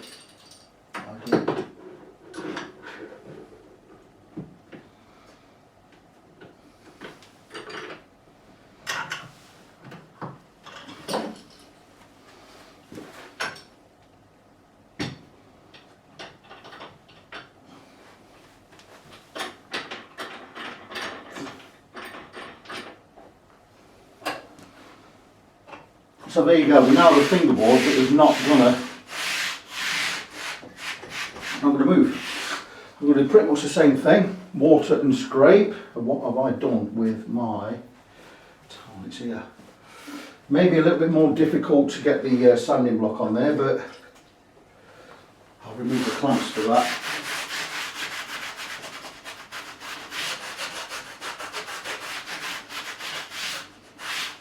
So we are, okay, it wants to wobble a bit, but that's okay. So let's go, same again.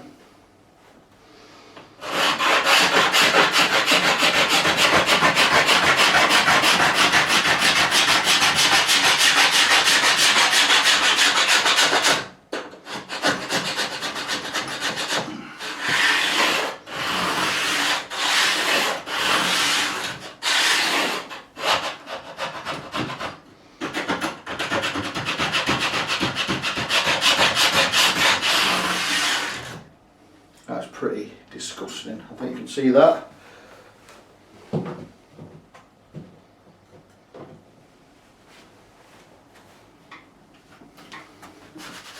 But we are getting the old glue off.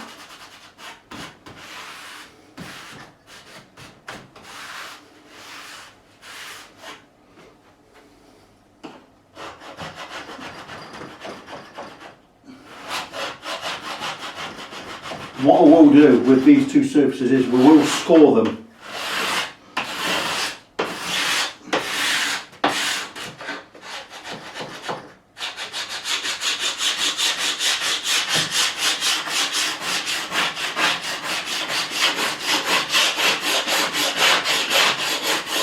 If we score them, they'll stick better.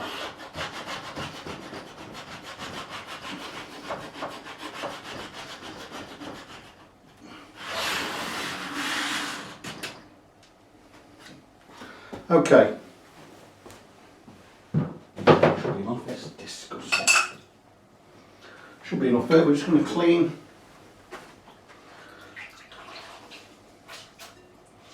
where we've been.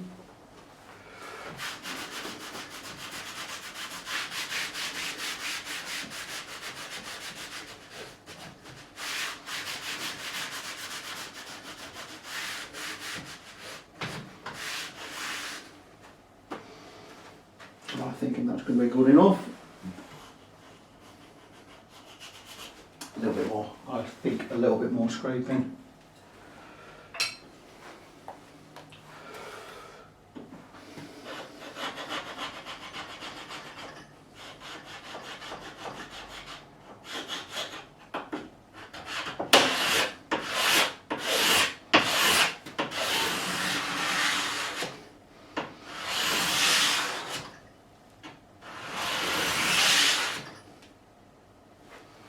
That's enough. I think that is definitely enough. Again, give it a wipe.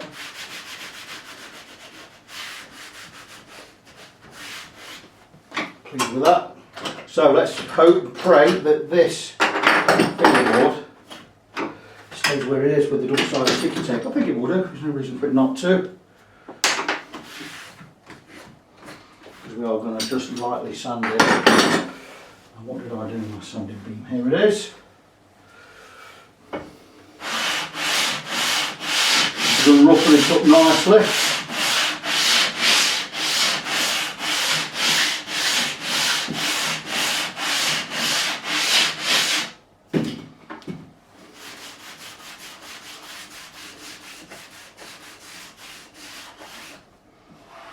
I've still got a little bit of glue residue on the edges there, I don't want that.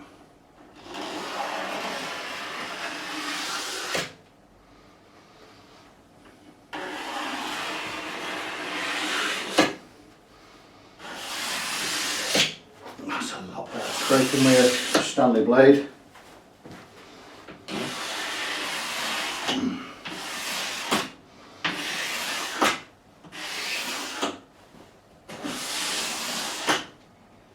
And there you go.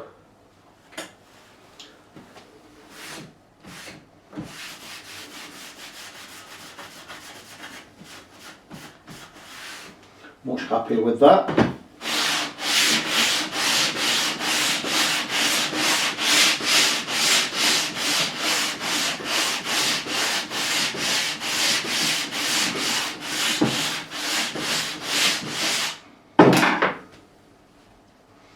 What do we think, guys?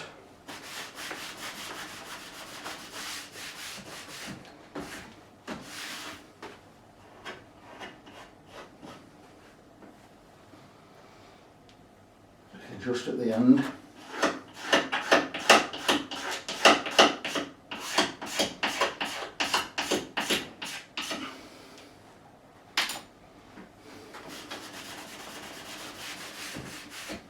think we're good to go with this.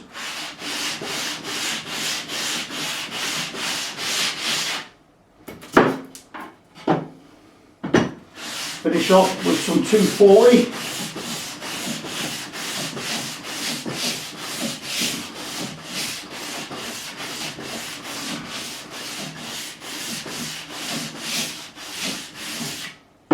And that's it. I think we are definitely good to go. Bear with, just give that one last wipe.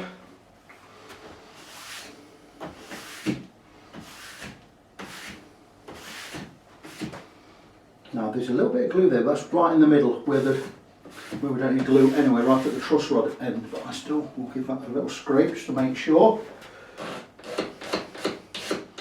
Yeah, we're good, that's good, that's clean, that's actually inside, that's actually a little furrow, so we're fantastic there. So really pleased with that. We are good to go. As mentioned, I am going to score the fingerboard and the neck itself, just so we've got, so the glue holds better. Just a matter of, take a Stanley blade,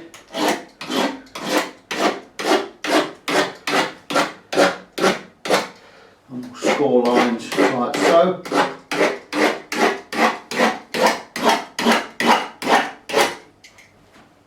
That's fantastic. That's going to give us something more as well. Really pleased with that. So that's it. We are ready to glue the two pieces back together.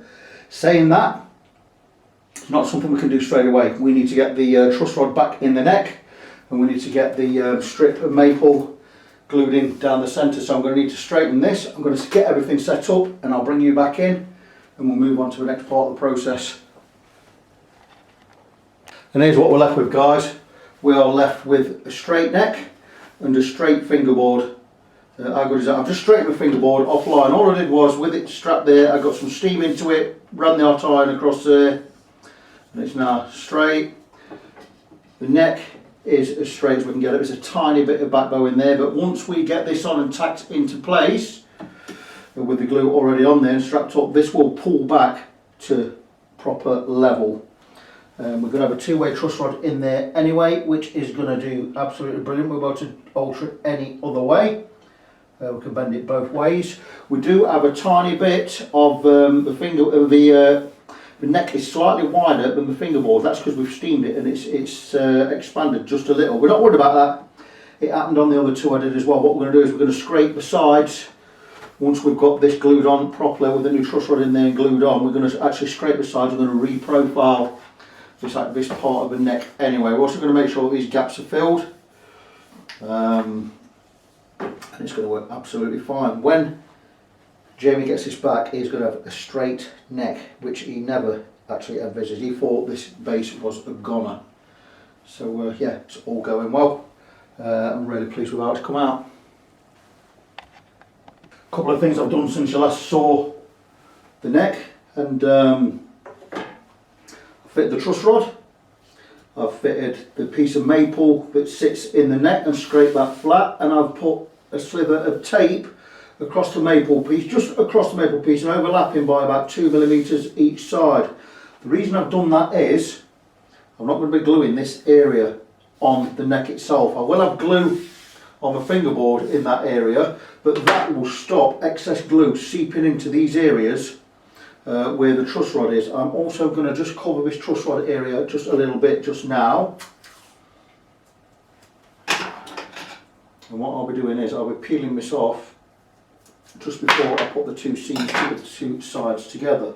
And what we don't want to be doing is getting excess glue in any of these areas. I am going to want it down here, but not to the point of overflowing, so I'm going to cut a piece. I could possibly leave just this seam of tape in there and it wouldn't cause us a problem, but I'm going to remove it just so we get glue to glue. And what I'm going to do is,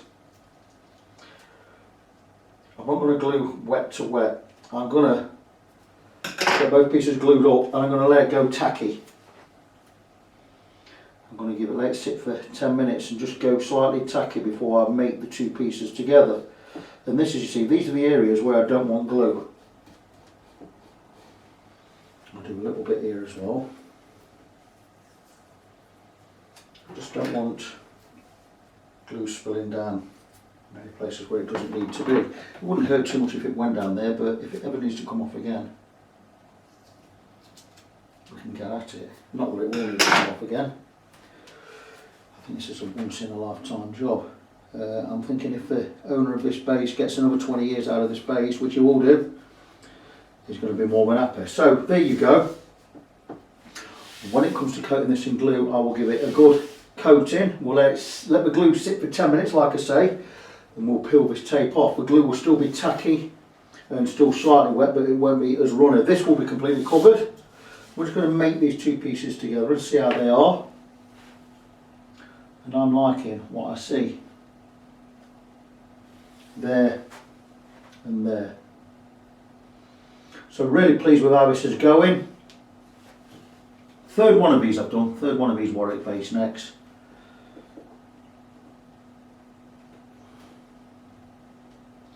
And that is it, and I'm really pleased. We still have a tiny bit of back bow in the neck. I'm worried about that. We're going to have to sort that out with the truss rod anyway. This is going to glue nice. So really pleased with how things are going. I'm not going to glue it up to shut. I'm going to blob onto another guitar.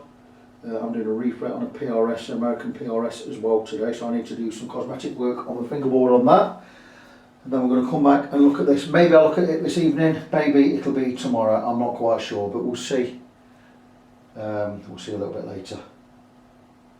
Okay friends, I'm just going to explain how we're going to make sure that this goes back together correctly, and you will see, in fact I'm going to remove this fingerboard from the pins. I have two locator pins,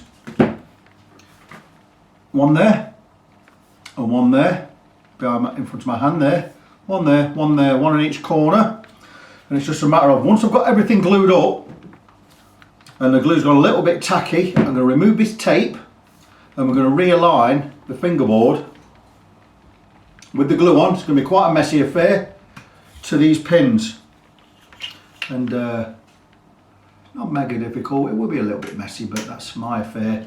And once that's done, we're just going to pull it down, press it down. We're going to get a lot of squeeze out, but once that's pressed down on those two locator pins right there, we're going to put the rubber band around. Nice thick rubber band I've got. I think it's about 10 or 15 mil wide by 3 or 4 mil thick.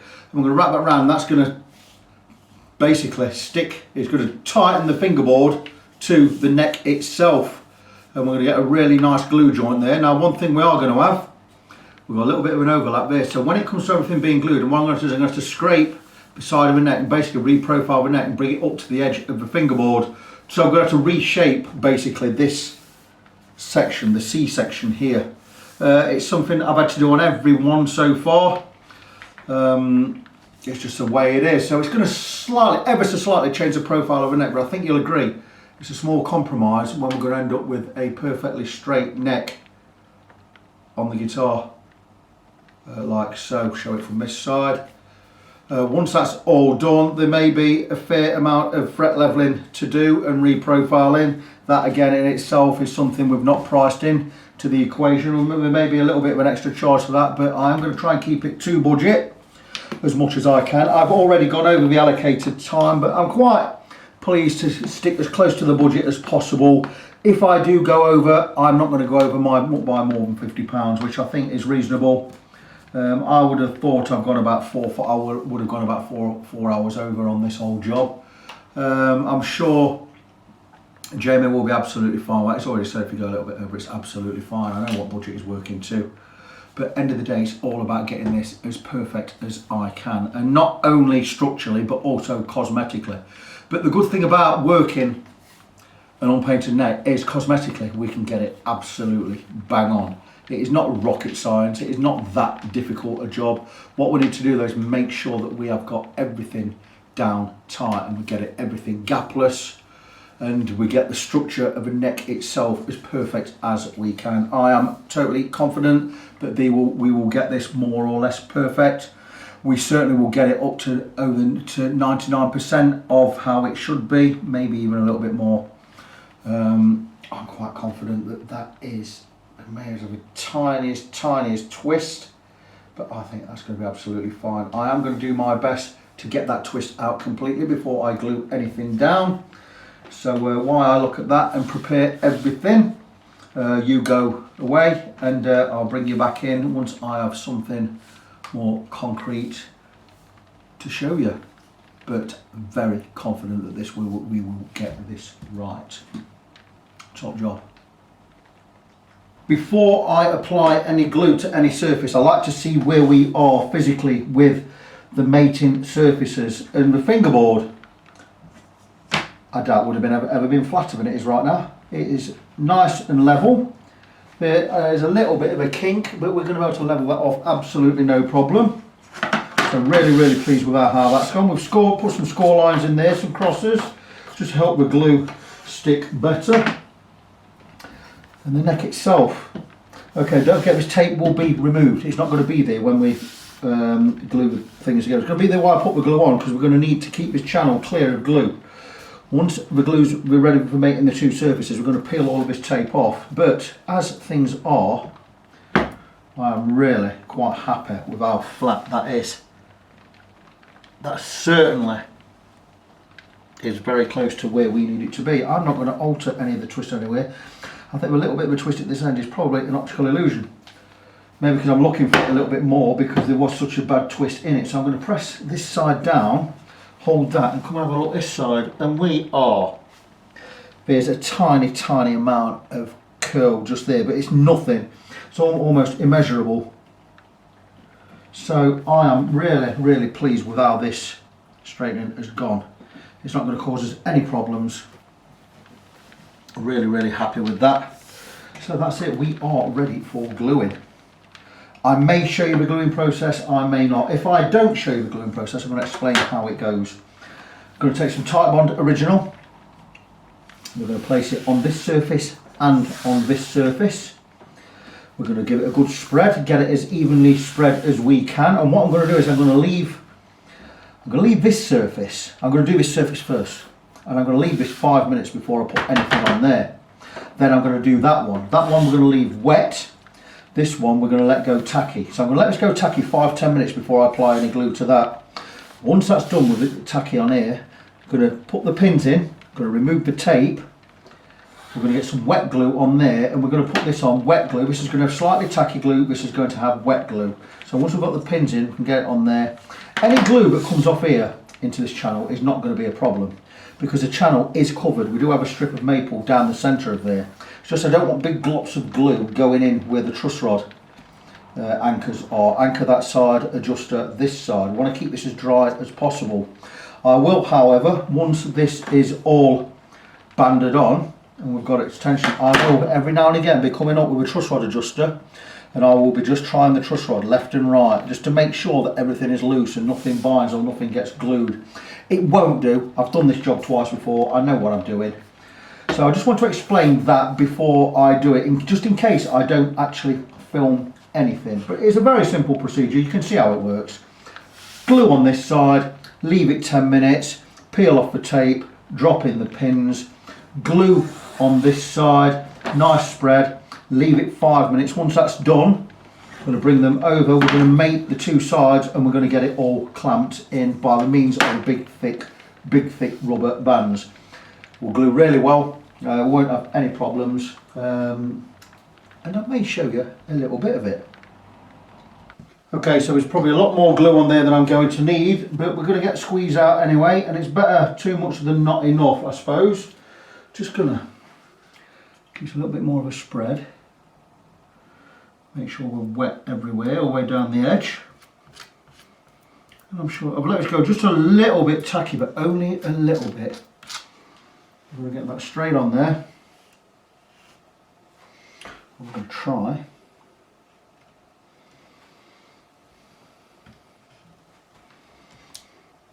And that is it. Not worried about any squeeze out on the top there.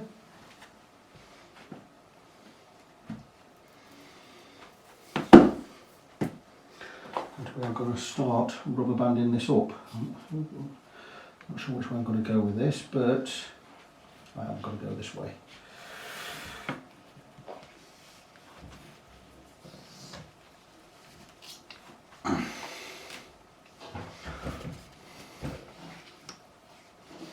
Not worried about any of the glue spilling out there. It's absolutely fine, it's going to work great. We'll be able to scrape all that off, sand all that off later, no problem.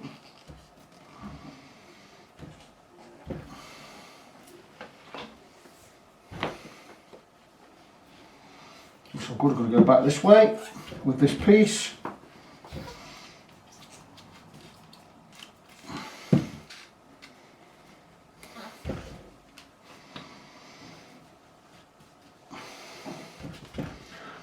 You see where I'm going? I'm not doing this very camera friendly, I'm doing it, get it all together friendly.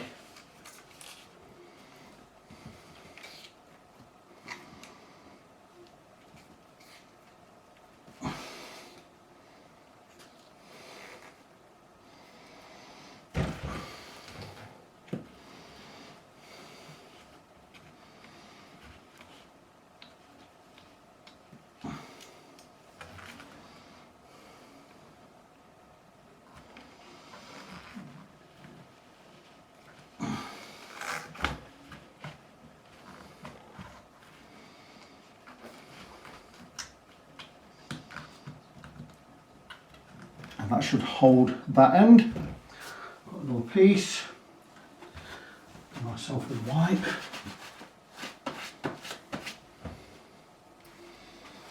Going down to this end.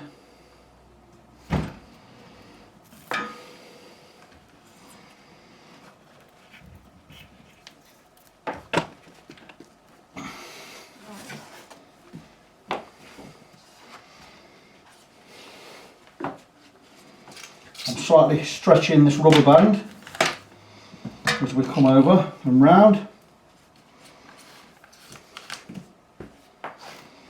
This is going to create enough tension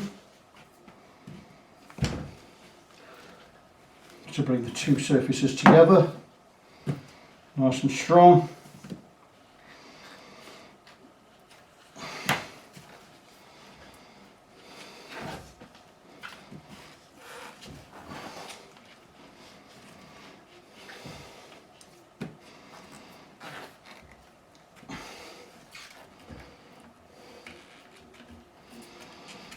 Again, pull that in tight.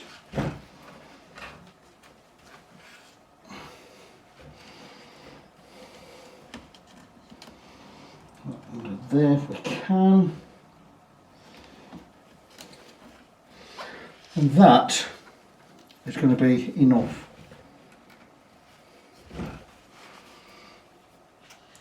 To bring those two surfaces together. That's nice and tight, we're in there. And now I can remove some of the excess glue once I've got it off my fingers. Not tidy, but it will work.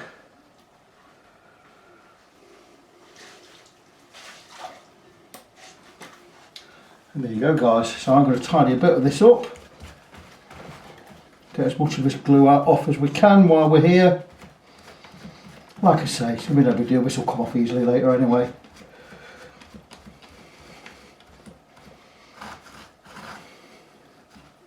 So leave that to me, I'll get some clean up there, get some more clamps on there in a bit, and I'll show you the results later.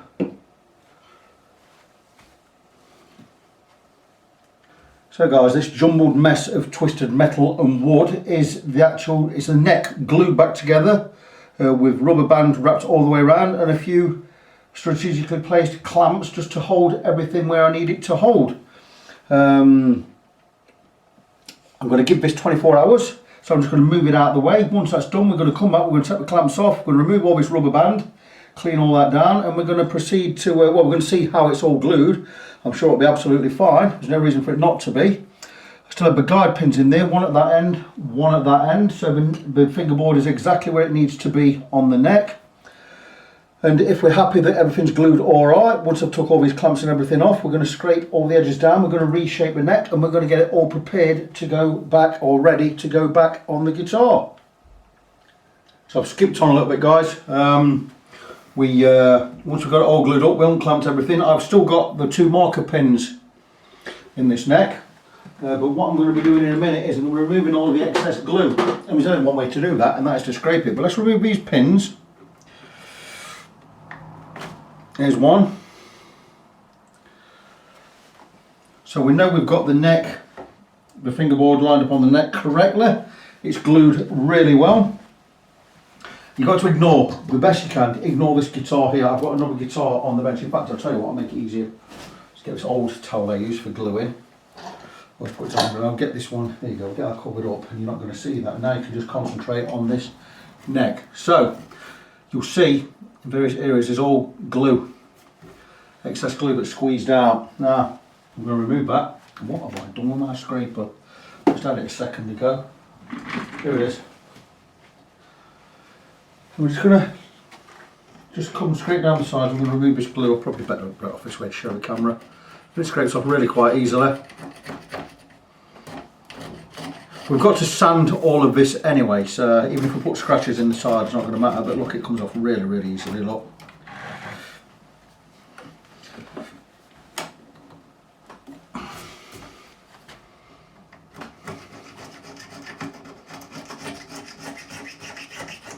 Like I say, I'm going to wet all of this quite severely, and we're going to sand everything because we're going to have to rearrange this or reshape the neck anyway.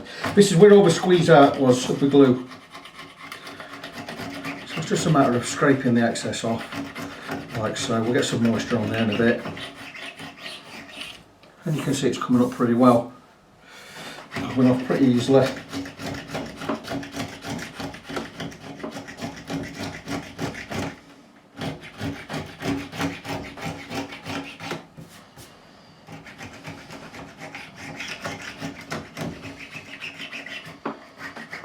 And once I get a wet towel on here, wipe it all down. Most of this is going to float off anyway. Like I said, we're going to reprofile the neck. I do have a damp cloth here. Here you go.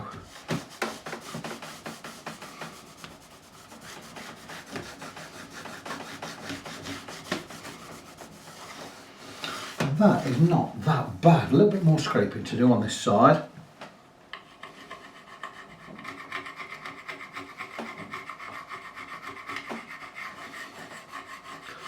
Not worried about any scratches we put in there. We're not going to put anything, with nothing deep there. Still nice and smooth, just bringing off surface stuff. And we'll take some paper, some 400 grit.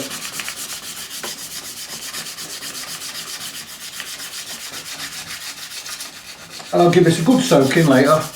And we'll remove all of the excess glue from any of these areas. We'll also be looking for any gaps that need filling. We can fill those with rosewood dust. But again, like I say, the edge of the neck is just slightly over the fingerboard. It's like the fingerboard is almost shrunk. It hasn't. I think this has got a little bit bigger. But all we're going to do is we're going to scrape. You can see I'm working it there. We're going to basically change the shape of the neck at the edge. See where we're going there? Is that my car? Oh, for once that's not my car alarm. That's good to know. It's across the street there. So what problem is here? The neck is slightly wider than the fingerboard. This has happened on every one I've done so far. We're just going to scrape it in. I'll be getting some coarse, well not super coarse, maybe I'll start with some 240 grit sandpaper and we'll start to reshape the neck on the edges here. That is feeling pretty smooth all the way down now. So you see there's a lot of work goes into this. It's not just a matter of taking the fingerboard off, putting the neutral solid in, putting the fingerboard back on and putting it back together. We've also got to do a fret level yet. So we've still got a lot more work on this. I don't know, people ask me how many hours I put into these. I've got no idea. I think the first one I did was 45, 50 hours, I'm not sure. Second one, 35 hours. This one's pretty much the same, I think, maybe even more, I don't know. I don't time these jobs. You see what we're doing here? We're just shaping the neck to fingerboard area. We will be oiling this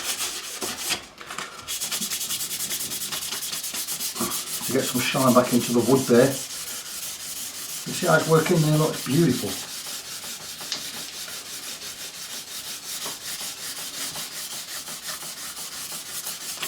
This is already filling any cracks in with the dust from the sanding. So what I'll do is I'll just get some super glue, I'll run it down the seam and then I'll sand it all back.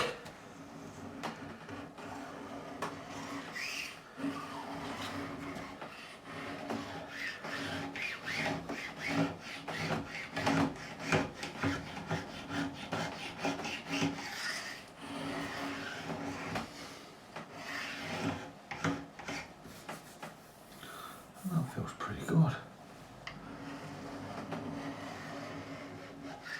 That's all right, I'm not pressing on super hard.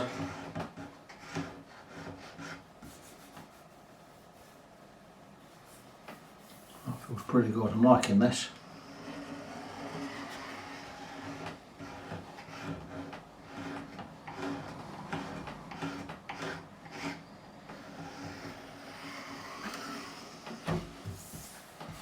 I'm already liking that, that feels great to me. A little bit more coarse paper and then what do we have knocking about? Oh, I have some stuff down here, I remembered. It's about 160, 180 grit I think. Just on the fingers. Oh, that feels nice.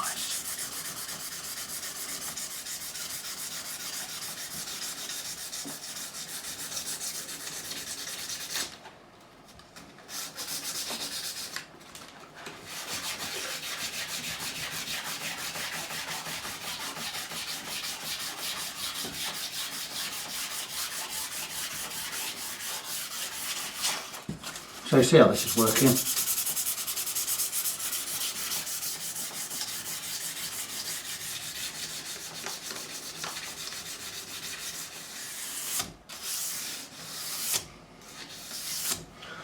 That should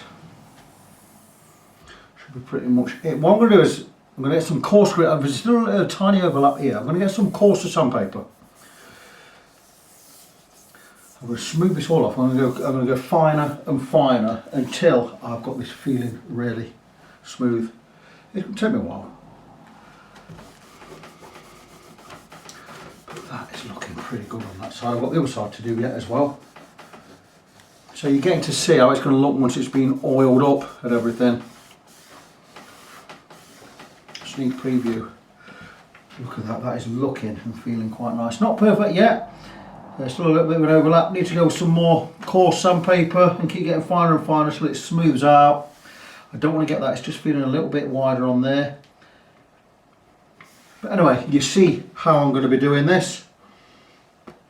It will very, very slightly change the profile of the neck, but not so much in a way that you're really going to notice. At the end of the day, you'll have a straight neck, which is something you never expected in the beginning.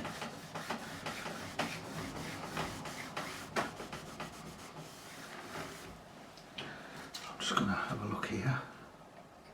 Oh, that looks pretty good. Now you can see when I'm scraping, look.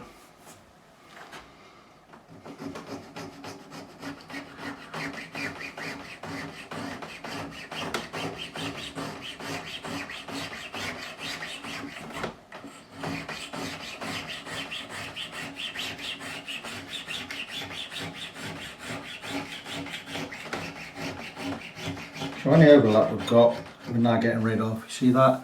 That's feeling a lot smoother. That's feeling a lot better.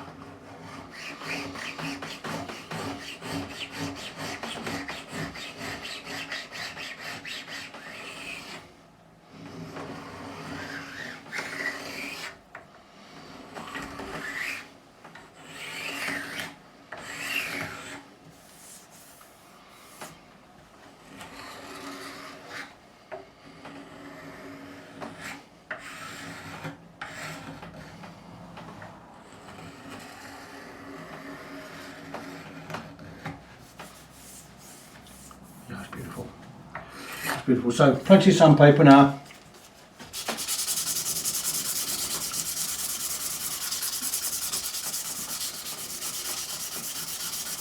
You're not going to see a seam. The last two of these I've done. Once it's all finished and oiled up and everything, you're never going to believe that the fingerboard was ever taken off this guitar.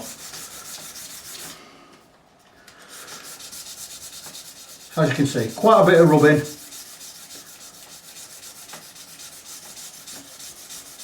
I've got some nice 240 grit sheets to come on to next.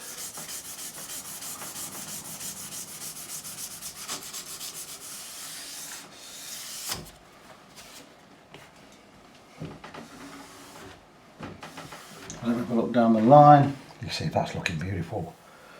That's looking and feeling great. Just sanding work to be done now on this side. So I'm going to flip the neck over in a minute, go and do the other side. Then we're going to do the back. We're going to get rid of all the glue.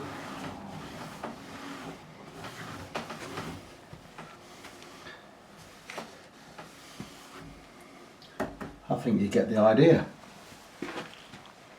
That is beautiful. Look at that.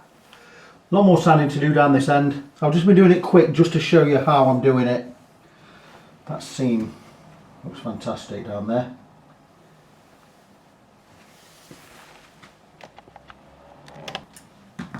Just a little bit more sanding with some good 240 grit sandpaper. I've more or less reprofiled the whole neck now on this side.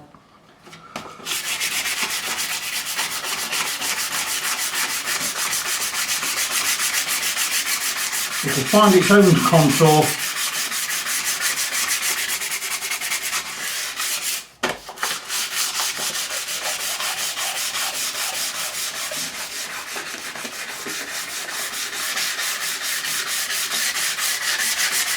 And we're looking to just get this nice and smooth. Feels pretty good. I need to go with some finer paper in a minute.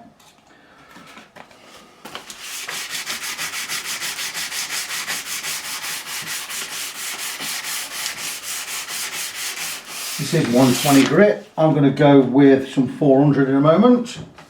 Just see where we are. Look at that. That is so smooth. That is a lot better. That feels good to me. Once this is all oiled up, it'll look fantastic. Just dampen it a little, just brings up any inconsistencies in the smoothness here. We do have a little bit still. I'll take some 400 grit.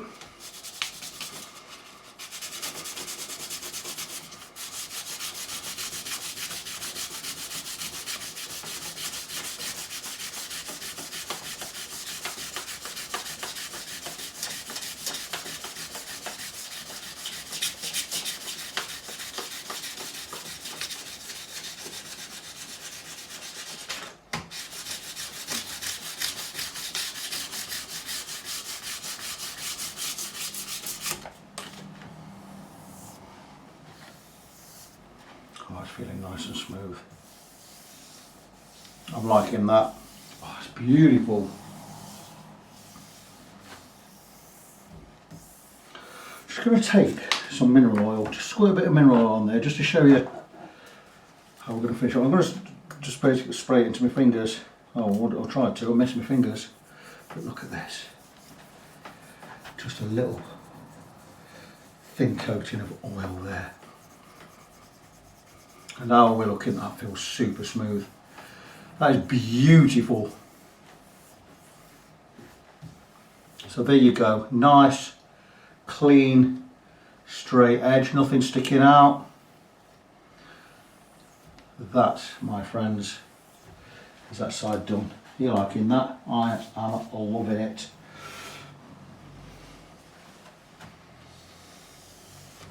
I'll be giving this 4 coats of boiled linseed oil, 4 or 5 coats once it's all finished.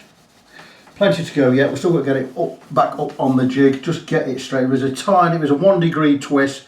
I'm just going to twist it back just a little bit more under heat, just to get it dead straight. Once it's dead straight, we'll do this side again, we'll flip it over, get the other side done properly. We'll reprofile the whole neck. Once it's all done and sanded back and smoothed off, we're not going to oil it straight away, we're going to work on the frets. We're going to get the frets level, recrowned and polished, then we're going to oil this. A few coats of oil and we can get it all back together. Again, very pleased with how this has come out. Just have a look down that line. That is wonderful. Jamie is going to be so pleased with this.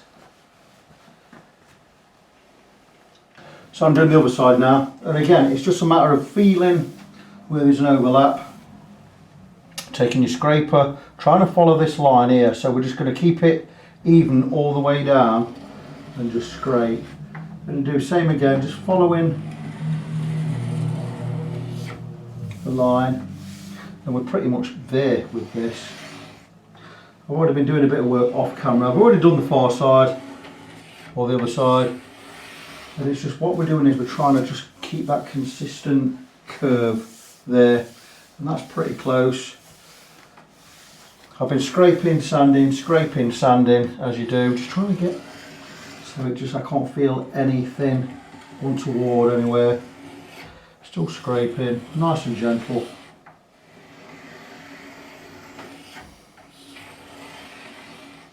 Trying to keep a nice, organic, smooth curve to that neck all the way down, and that feels pretty good to me. I get more of an idea when I've got the neck off in, I can feel it always round. So again,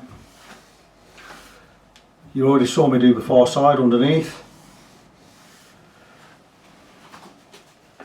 Just keep going with the 120 grit. Nice arc there, nice curve.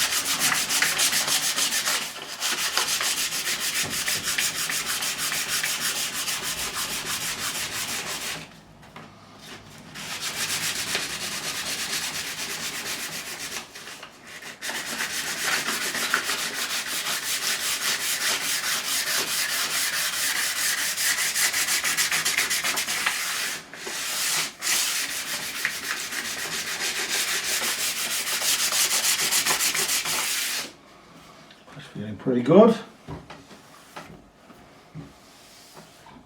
That's nice, that's smooth, a little bit of roughness just there.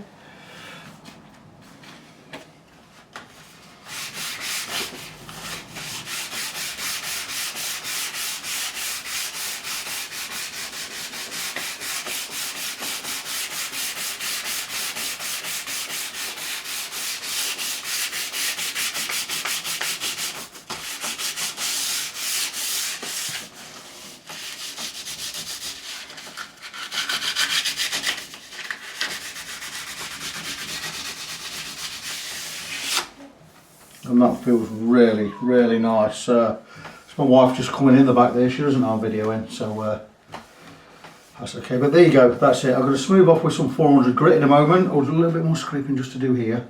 I can just feel it doesn't feel quite right on that part there. I'll do that off camera.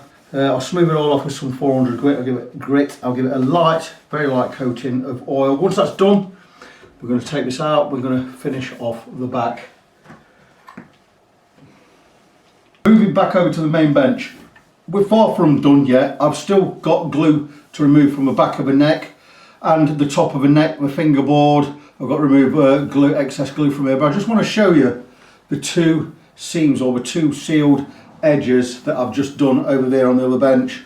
And I've sanded it back right up to 400 grit, and you're looking at where the fingerboard joins the neck. It is super smooth, there are no gaps.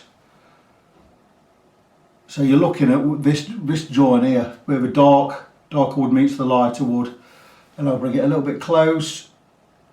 I'll hold it there, and I'll move it this way just a little bit, and I'll hold it there.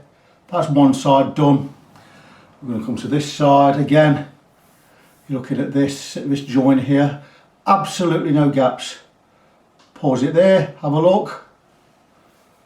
Pause it there, have a look. Absolutely fantastic.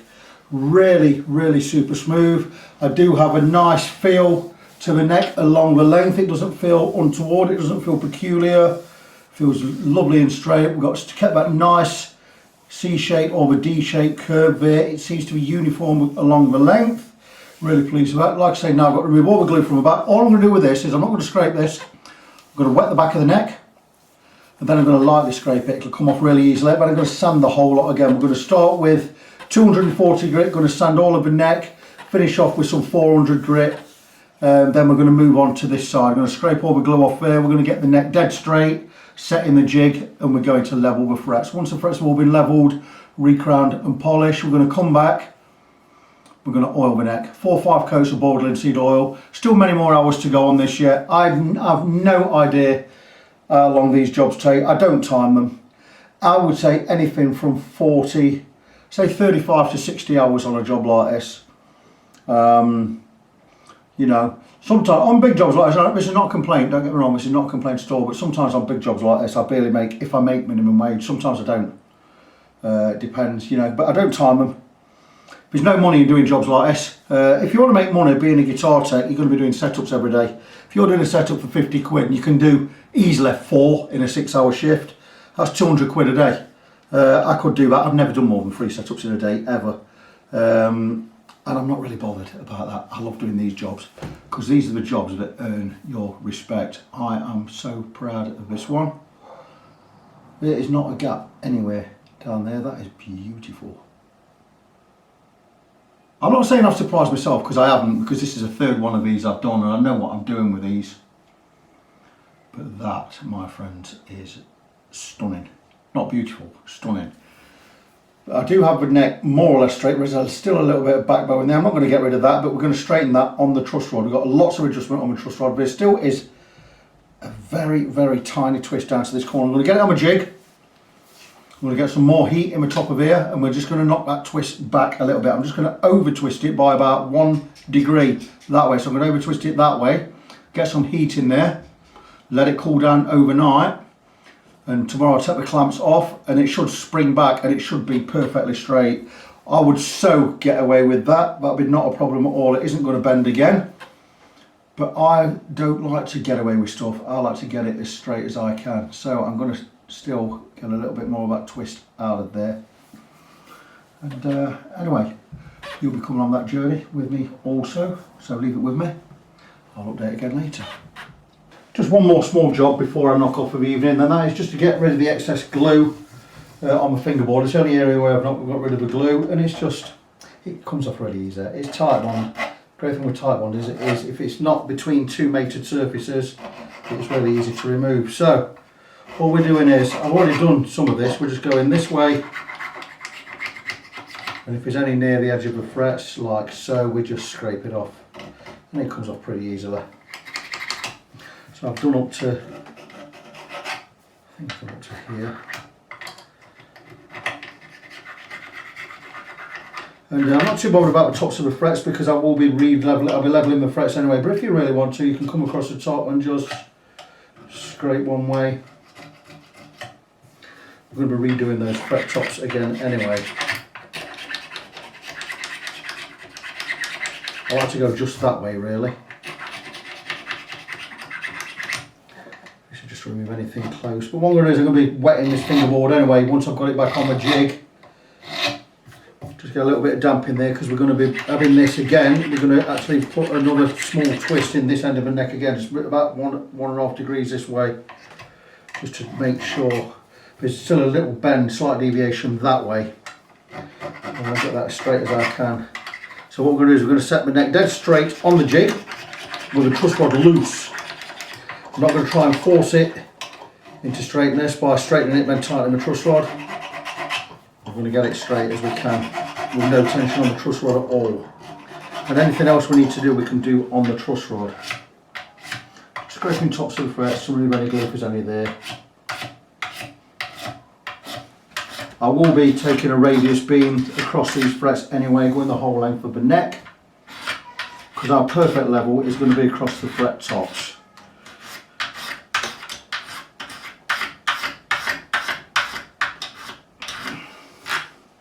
Something else I've got to do, I've got to plug or fill these two holes where I put the guide pins in for the fingerboard. Again, the good thing is we've got no glue at this end at all. This is just precautionary. If I have anything here, I feel it.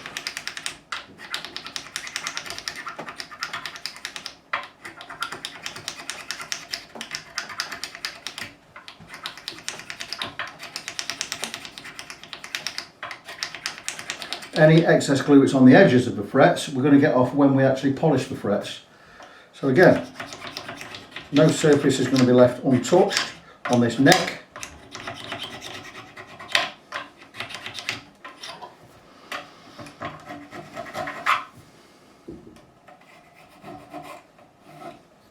And that's pretty much as I can do. I still have a very, very slightly damp rag now.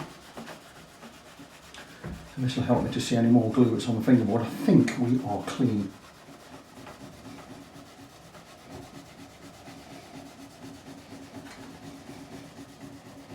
So that's it, it's just coming up to 7 PM. That's enough for today for me.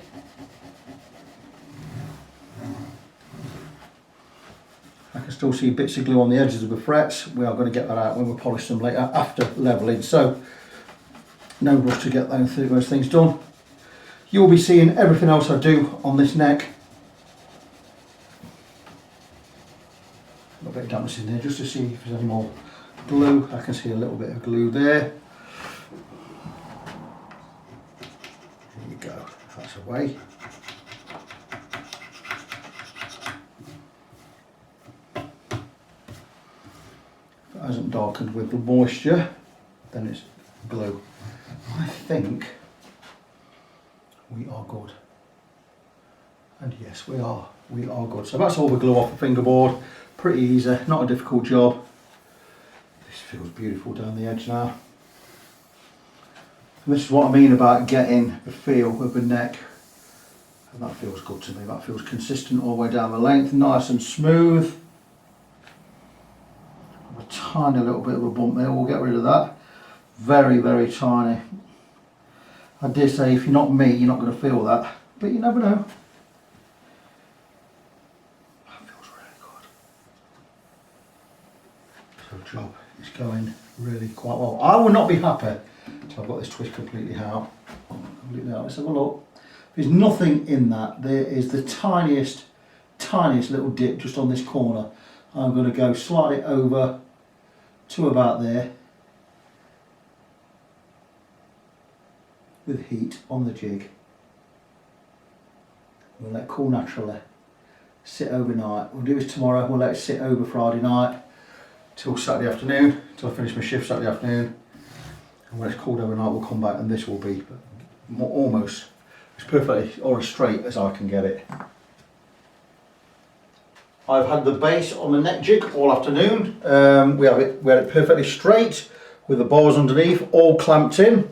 And we've steamed the neck again just to get the bend right. We've bent it this way, then back a little bit more that way. We now have the neck as straight as I can get it. The twist has gone. If anything, it's probably twisted a little bit more this way now. I've kind of overcompensated. I'm quite pleased with that, because if it ever wants to go back to where it was before, it's going to just not going to do anything. It's going to stay. It's just going to stay basically. It's going to go back to perfectly straight. It's the tiniest bit leaning just this way now. I'm quite happy with that. So what I've done is we've set the neck dead straight. You're not going to really get a dead straight reading. Now I've got the tape all over the fingerboard because the tape's varying thicknesses. But we have it level. I've marked all the frets that have our spots. 1, 2, 3, 4, 5, 6, 7, 8. There's a high spot on there as well. I've not marked. Let me just have a look. Yep, there's just there. I thought there was 9. So just about there on that one.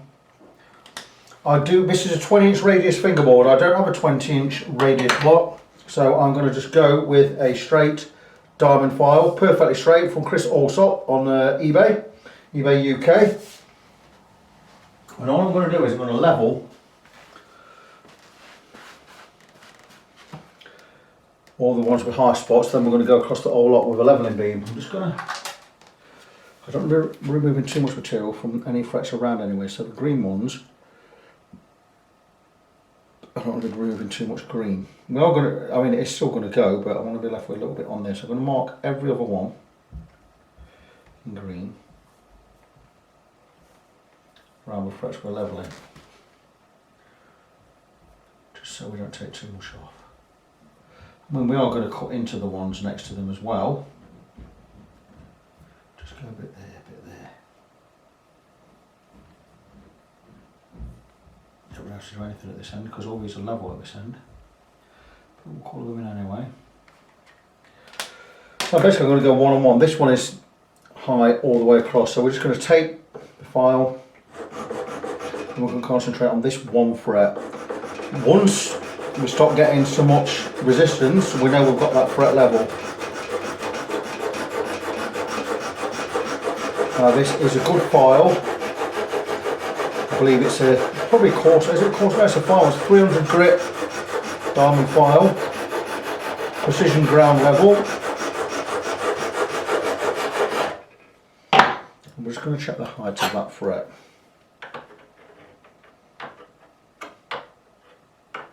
Very close to being there. Always clean the file after use.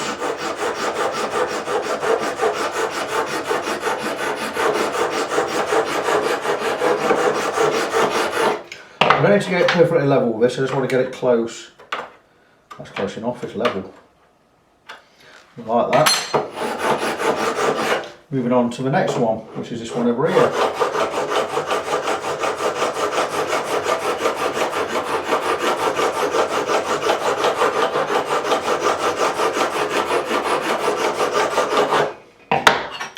Again, we just want to get really close. Pretty good, pretty good. A bit on this edge.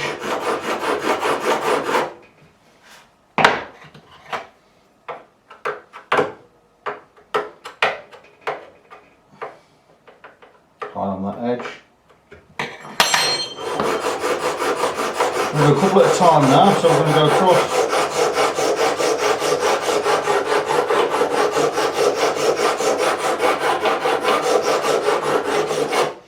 That is the full one.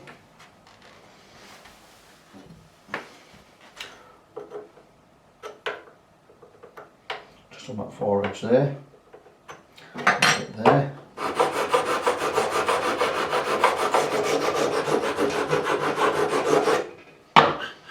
Just checking. You need a good memory for this.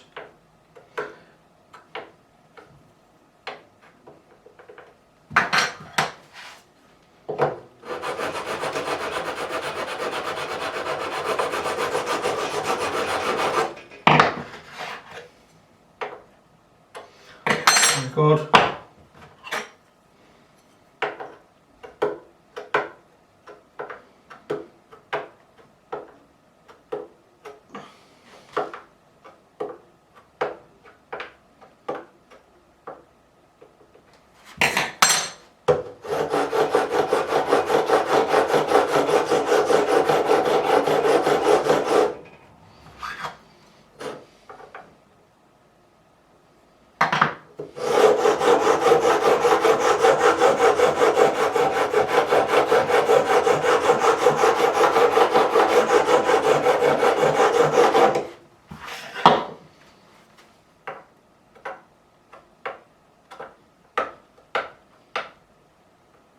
A little bit on that edge there, a little bit there, and I believe that will be the last of the frets that needs levelling. So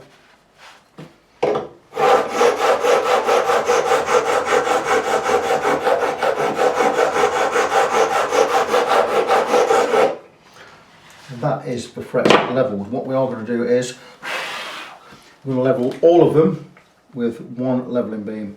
I'm going to go across the whole lot. That pen's at it. I need to go buy some more markers. The green one's the only working marker I've got now. I'll pick some more up tomorrow after work.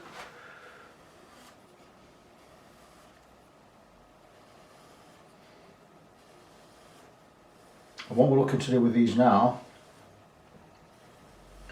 is level them all fairly quickly. Just a few strokes should remove all of the pen.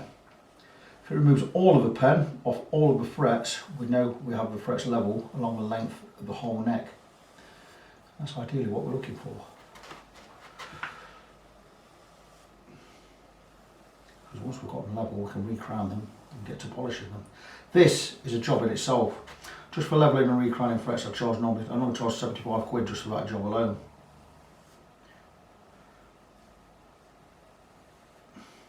Big project, this one.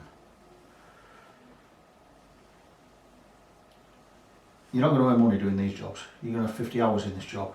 And I'm charging 375 with the fret levelling. I'm charging £425 for this job with the 50 hours in it, so I'm barely making minimum wage, if I am making minimum wage. But I love doing it. So, levelling beam, where are we? And that one's in this one. Oh no, it's in this one. Oh no, it's probably in this one. Ah, no it isn't. Bear with me a second. My levelling beam is doing another job.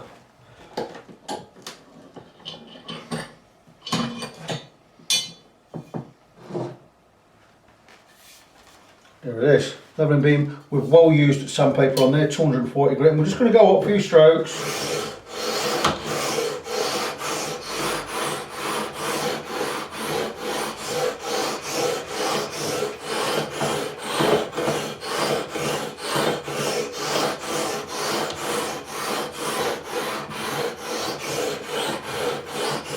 Definitely have a high fret somewhere because it's not removing anything there. That sandpaper needs changing on that one.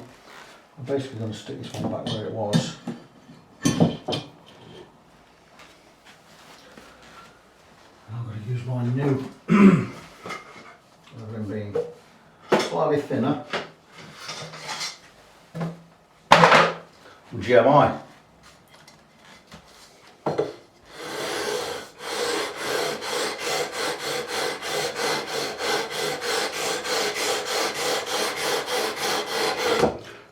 Following the radius, not the lines of the guitar, I'm following the actual radius, so we keep that running along perpendicular with the centre line.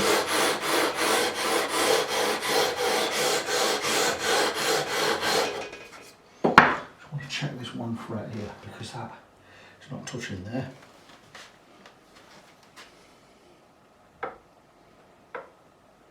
And it's high there, I thought it was high there.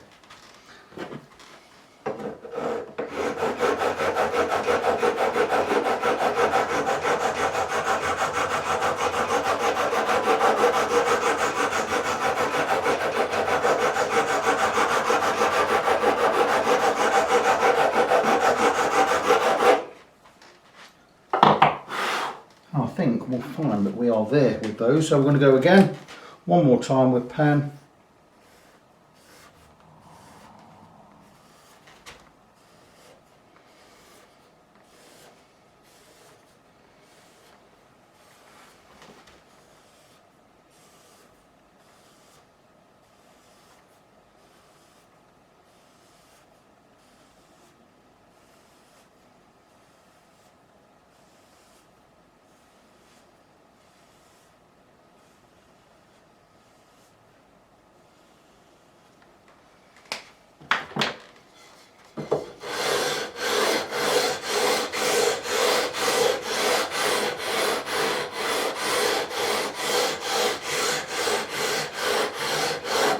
And there we are, those frets are level.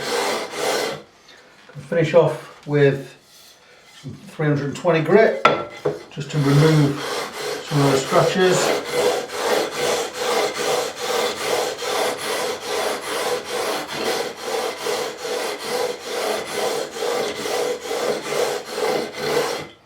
And we have levelled the frets. Give that a quick brush.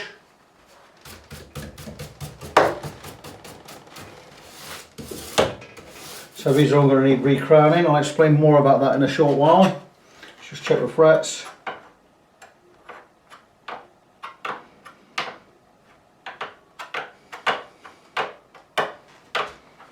Can't do the crowning or anything till tomorrow, so I've got some better marker pens. I need a black marker pen for doing the crowning.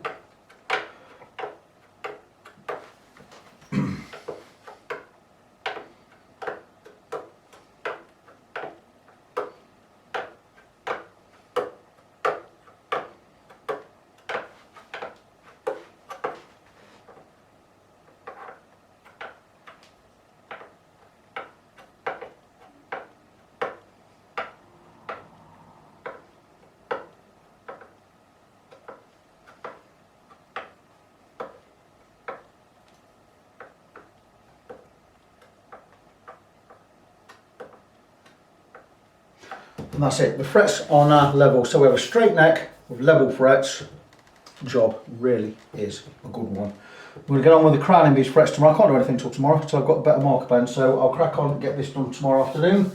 I'm going to move on to something else for now, and we'll come back to this. Like I say, we'll come back to this one tomorrow. Recrowning frets. I'm going to explain quite quickly. I'm just looking for a couple of Sharpies I've just had out. Here they are.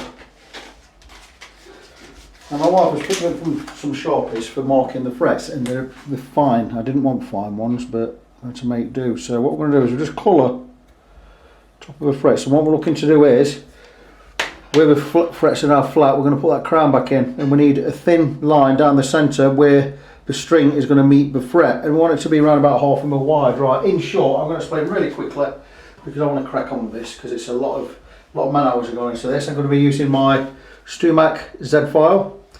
In short, it's got a short side and a long side, and flip it over, completely opposite. Short side there, long side there. This side, long side there, short side there. What this does is this will not touch the top of a fret, so I'm able to go. Oh, let me just explain. It's got a diamond cutting surface, and it's just a few strokes. Very sharp file, expensive file, 125 quid. But there you go. Flip it 180 degrees.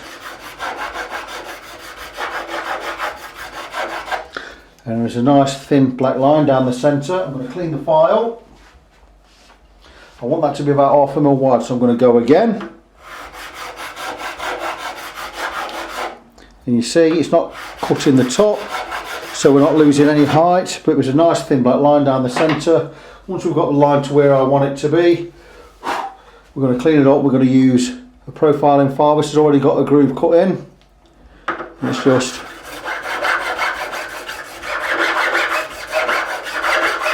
and there you go. That is that one fret done. Now we did level these frets before. You saw me do that yesterday. The good thing about leaving that black line there is we're not removing any height, so the frets are still going to be level, but instead of it being flat on the top, we've now got that beautiful crown. So that's that one done. I'm going to show one more.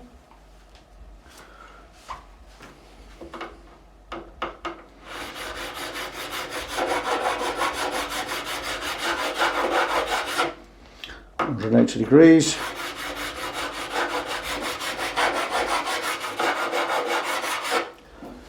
Nice thin black line down the centre. Give the file a wipe. Over again. This one just removes any burrs or any indiscrepancies or any burrs basically. And there you go, that's two done. And just check one fret across, make sure we've not lost any height. We haven't. So they're done. These two are ready for polishing. I'm going to crack on. I'm going to get the rest of them done. Once that's done, I'm going to come back and I'm going to show you how we polish these frets up. Polishing basically is not just getting to a shine, it's also scratch removal. Moving on. I've recrowned all the frets. Now just remember that this is Gold Evo fret wire. This is really hard wearing stuff. It's nearly as hard as stainless, so it takes a lot of work. and it's really heavy on your tools. So there's some good tools on there, but it has blunted my StewMac file quite a bit. You probably can't see where you are, but all the filings like gold dust on here because these are brass or brass coloured or gold coloured frets. So I'm just going to brush all this stuff off,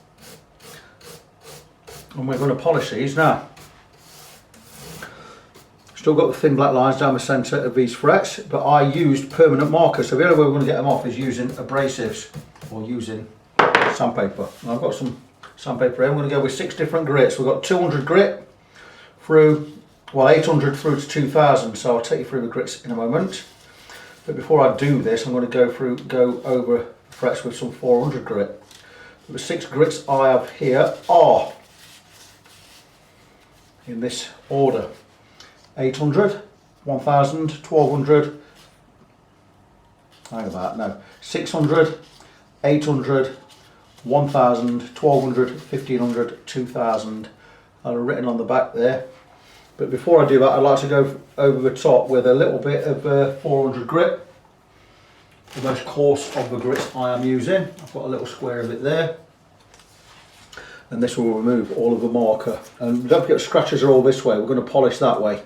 Going to go with finer grit each time, and it's going to remove all the scratches and bring these to a beautiful shine. When we're finished with the sandpaper, I will go across finally with some super fine or extra fine steel wool to bring these to a beautiful, beautiful shine. So this is going to take me a long time. Hard frets. I've got 7 polishers, well, I've got 8 polishers. I'm using 7 grits of paper because I'm using 400 grit for a 2000. So that's 7 lots of sandpaper, 1 lot of steel wool, so that's 8 times 24, which I think you'll find is 192 polishers. So I've got 192 frets to polish in effect. It's going to take me a while, more hours on the job. Once this is done, I'm going to remove the tape, then we're going to re-sand the neck. I'm going to take the tuners off again. We're going to sand the neck right down using different grits of sandpaper again, and we are going to oil the neck. So still quite a lot of work to do. Don't think for one moment just because I've had the fingerboard off, put a new truss rod in there and level the edges that we're anywhere near finished. A lot of work has gone into this job. I would have thought by the time I've finished it's probably had 50 hours. And consider I'm not even charging £500 for this job. I've worked for less than £10 an hour. In fact, I've probably just made minimum wage on this job. No big deal. I just want to put, I'm not doing that as a complaint, I'm just putting things into perspective and showing you that, you know, people might be thinking, oh, well, you charge £30 an hour, you make a lot of money at this job. No, you don't. £30 an hour is my working rate, but I very rarely get £30 an hour. Like this one, for instance, this one would have had about 50 hours by the time I've done. I'm charging for the work £425. So anyway, I'm going to crack on with this. Got many, many more to do. I'll probably just get the polishing done today, and if I can work on the neck today, I've got enough time. Don't forget, I've just done a shift at Royal Mail today. If I've got enough time, we'll get the neck sanded down and oiled today. It's going to have 4 or 5 coats of oil. I'm going to be using boiled linseed oil. But anyway, I'm going to crack on with this, and I'll bring you back in when I'm ready to oil the neck. So these are the frets polished. Don't judge this neck yet on the state of the fingerboard, because I've still got to scrape the fingerboard and oil it. But that is the frets done. I've been across with 7 different grits sandpaper, finished off with steel wool. I've chucked the steel wool away I used. So finest grade steel wool. Those frets look magnificent. They have been levelled, recrowned and polished. So a couple of things I've got to do now. That hole there next to my finger, and that hole there next to that finger, they were the pin holes or the guide holes for the pins to get the fingerboard back onto the neck properly. So I'm going to fill those with some rosewood dust and some super glue, and we're going to sand that down. Once that's done, I'm going to scrape the fingerboard.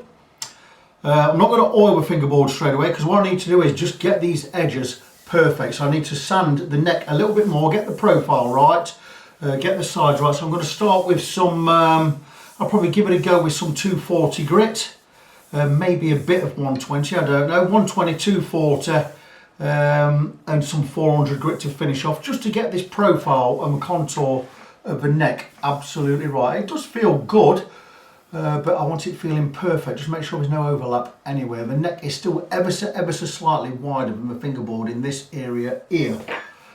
Once that's done, I've got it all sanded smooth. Like I say, I'm going to scrape the fingerboard, and once that's done, we're going to oil the fingerboard. We're going to oil the whole neck. I'm going to give it 1 coat of boiled linseed oil, including this top as well. Once that's done and dried, right, I'm going to give it 3 or 4 more coats of boiled linseed oil on the back of the neck, and the top of the neck I'm just going to give some mineral oil. You know it's lemon oil. It doesn't need a lot of coats on there because I need to leave this grain open, because then we just treat it every 6 or 7, 8 months with more mineral oil. Because don't forget, the fingerboard will get dirty from the sweat of your fingers, so we're going to keep that. I don't want that sealing, but I do want this sealing, so we're going to put about 4 or 5 coats of boiled linseed oil on the back of the neck. This is going to look absolutely stunning. I'm just going to check for straightness. Yep, that is beautiful. Let me just have a look down there. Amazing. I don't know if you can see it down there. Look down the length of the neck, see what you can see. Remember, this was severely twisted this way at this end. We now have a straight neck. I'll show you from this end as well. Hopefully you can see down the whole length of the neck there. Jeremy is going to be absolutely amazed with this. Third one I've done of these. Everyone has had the fingerboard off, had the truss rod replaced, and had the twist removed. In fact, the first one of these I ever did was the worst of the lot, because not only was it was bent that way, it was bent this way, and it was also twisted at the end, so it was bent in every conceivable way possible. So the great thing about the first one of these I did was it was the worst possible one. It was just bent in so many ways. So everyone since then has been slightly easier. Not to take anything away from the job, these are a big job. They're a 40-50 hour job. They are very, very time consuming. It's why I charge so much. Just as a reference, if I am fixing a twisted neck, removing the fingerboard, putting a new truss rod in there, I am going to charge you £375. But for that, you are getting the neck basically stripped, straightened, rebuilt, resanded, reprofiled. You get the frets done, the frets level. Well, the fret, I've charged 50 quid for the fret leveling, recrowning and polishing, which is cheap. So all in all, this has cost £425, but it will be a complete restoration. It will be a perfectly good and a perfectly straight neck when you get it back. There will be no imperfections on there, and it's going to last you many, many years. I'm thinking for what I charge, it is very, very good value considering how many hours I've put in. You know, I love doing this, and it's all worth it when the client gets the neck back and is just blown away and amazed by what they are receiving. So I'm going to crack on. I'm going to get these 2 little holes filled in, and I'm going to crack on with the work I've just mentioned, and I'll bring you back in with an update sometime soon. Just before I sand the whole neck, I'm very slightly reprofiling the edges just here. Where we stick the fingerboard back on with a little bit of an overlap with the neck being a little bit wider, it's either the fingerboard is slightly shrunk, which I don't think it has because I did wet it and expand it a little bit more so the frets aren't sticking out. But what I'm going to do is just remove anything that's sticking out between, from the edge of the neck, should I say. So it's just a very, very light scrape like so, just until I'm happy that nothing is sticking out, and that's that bit already done. That's fine. Now when we sand this back, you're not going to feel anything. Oh, that feels really nice. Same again on the other side. I did this with the other 2 I did as well. Sticking out just a very, very tiny bit just here. So it's just, I'm going to get in the way of the camera, sorry about that. It's just a matter of just coming down the side of the neck, just so it doesn't feel odd. A little bit more there. Very, very tiny bit.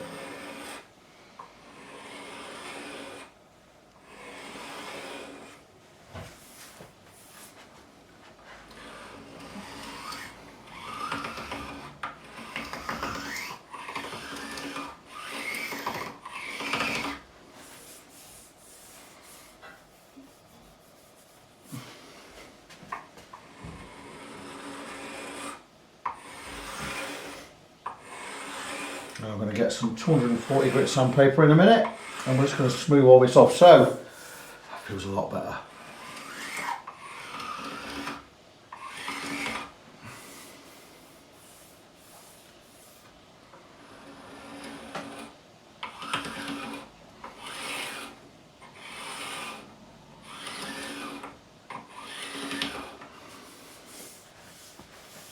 And I believe we are there.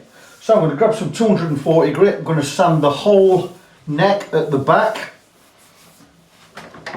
You see here, we've not touched any of this. So we're going to sand the whole lot, reprofile everything. We're going to fill that little ding in there with some rosewood dust.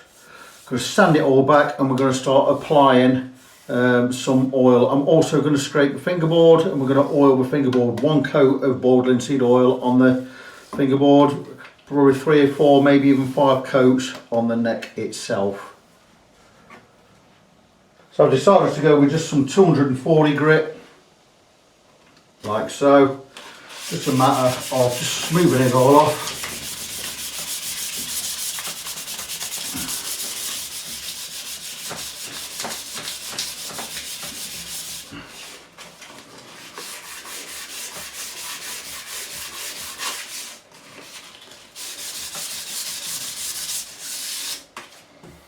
And that feels really, really nice. So that side is done. That is beautiful.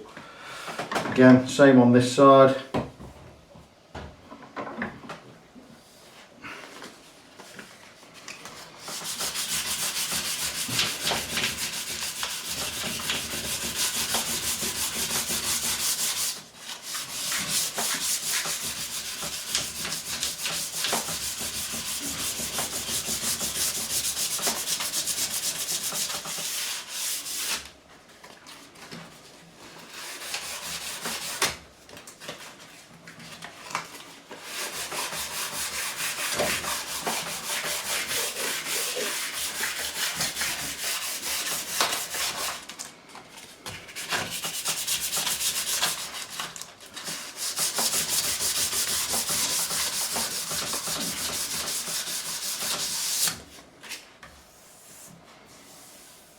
That is really nice, super smooth, feels so good.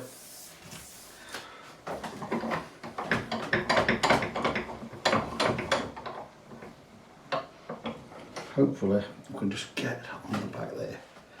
Pretty good.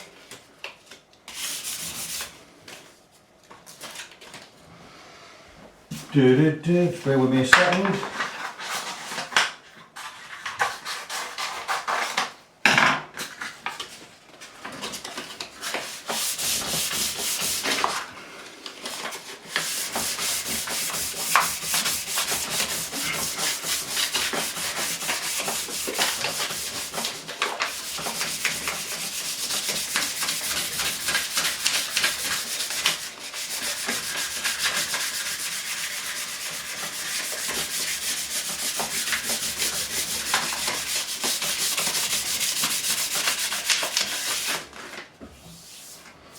That feels fantastic. So I'm thinking now we are just ready.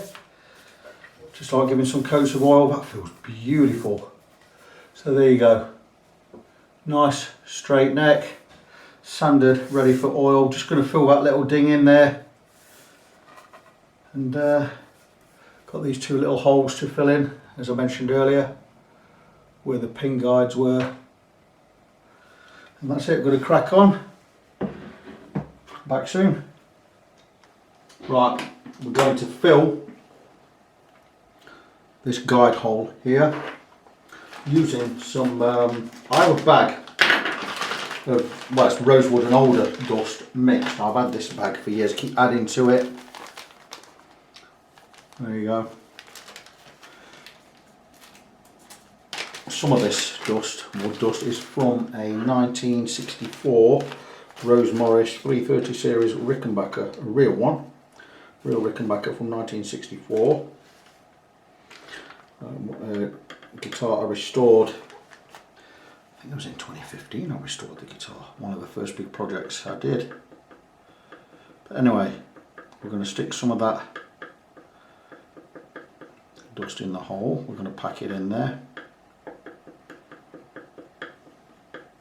What super glue tends to do, when you add it to any wood dust, it darkens it, so you're not going to see this, I don't think. I'll move it out of the way. I want to make sure this is packed in there, so I'm going to take a little prodder and we're just going to keep dropping dust in there.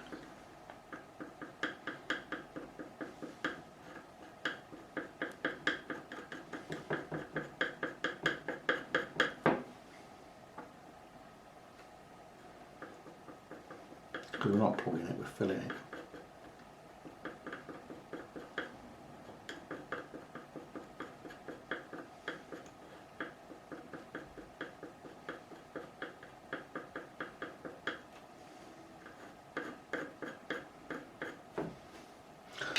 So this is going, so I'm going to go and grab some super glue. Really, really easy job this. I'm hoping my super glue is going to come out of this. Yeah, it is. And there you go.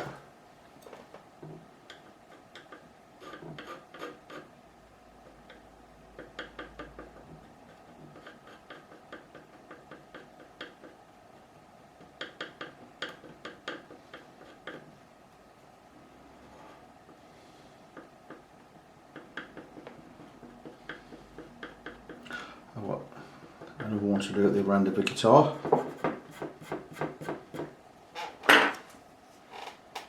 These were the guide pin holes that we put in the neck, so we could put the, well, we're putting the fingerboard, so we could get the fingerboard back on the neck in exactly the same place as it came off.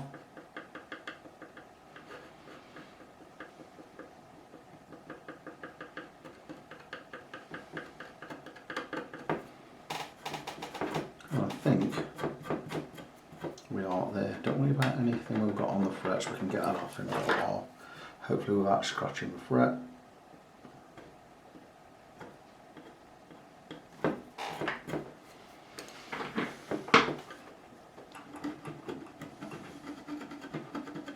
And all we need to do to fix that is to take a Stanley blade like so, and just scrape.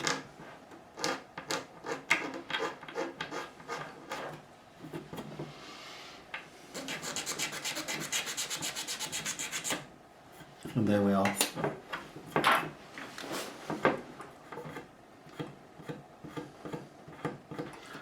And that is fixed. I think we could go just a little bit more.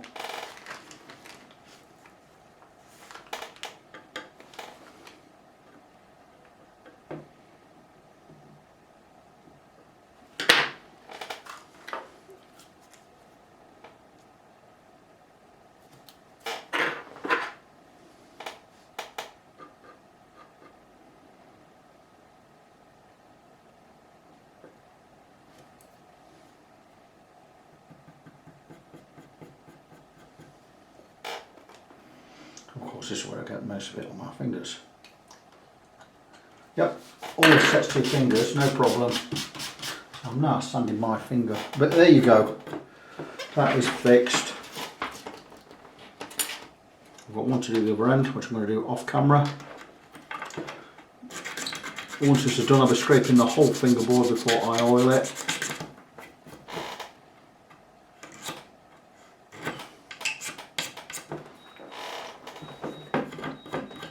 There you go, that is fixed. One more to do the other end. Like I said, I did say you're not going to see it, and you can hardly see it. That is it, got one to do the other end of the neck, and then we can look at getting the fingerboard and the neck oiled properly. Other little jobs I don't normally show. Scraping the fingerboard. I have scraped the fingerboard. It's got a couple more bits to do. Just scraping towards myself because I'm stopping the neck moving with my legs. I've already done this, it's just I'm going to give it a little bit of an extra scrape, and this is basically removing any sweat and grime that's accumulated over the years. It's going to take the oil better. So I'm ready to oil the neck.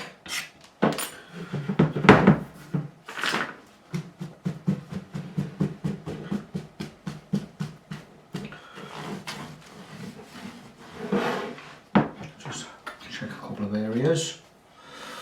Just see at the edges.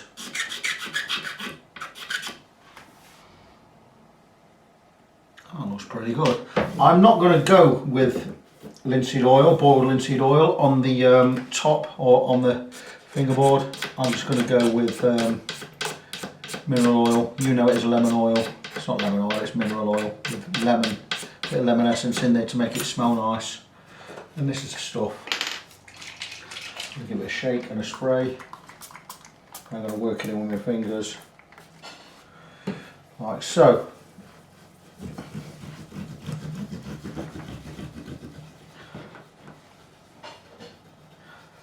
Doesn't that look fantastic? Work it right in.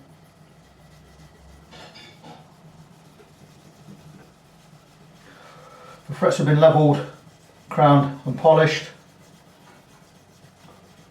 So we know the frets are level, and these are going to really stand out. Now we've darkened, well we haven't darkened the wood, we've just treated it with some mineral oil, and you can really see now how good those frets are.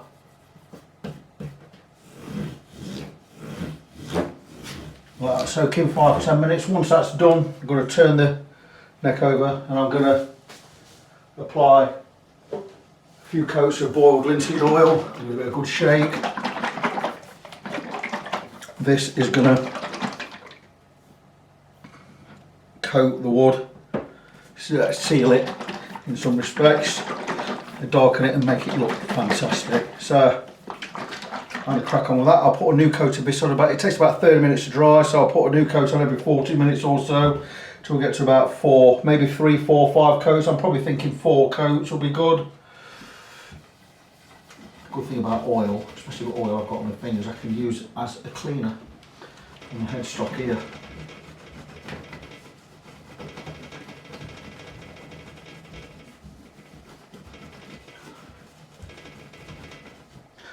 That's good. So we'll let that soak in 5 to 10 minutes and I'll come back and we'll start applying oil to this side. We are very close to completing this base. Just going to remove the nut so I can show you where we are.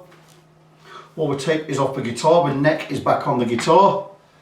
The neck is straight. We also have no gaps between the fingerboard and the neck. Maybe you can just pause that and have a look there. And I'll flip it this side, do the same again. Fantastic, I love doing these jobs. They take a long time, but they are fantastic. So I'm ready to put strings on. I've glued the nut shelf back onto the guitar. The nut just sits loosely on there. And we alter the height of the nut with these 2 grub screws with 2 points on the bottom which hold it in place. Obviously the strings hold the nut in place, or string tension. Looking at very good. So I'm just going to get some strings on. Once they're on, we're going to set the action, set the intonation, and the guitar will be good to go. I'm not going to show you the setup. You want to see me setting stuff up, you can look at my other videos, plenty of setup videos on there. I'm going to get this set up, get more or less ready to go. We're just going to alter the bridge, get the intonation set, and I'm going to play it and we're going to see how we are, but I'm sure it's going to be perfect. Something else I need to mention, we have done a complete fret level and fret dress, which was part of the procedure as well. So, back shortly. Okay. Setting up, we are nearly there. So what have I done so far this morning? Well, I've stretched the strings in So we've got them close to pitch. I've set the height of the knot using the adjusters with an Allen key just to get the strings high enough above the first fret without any rattle.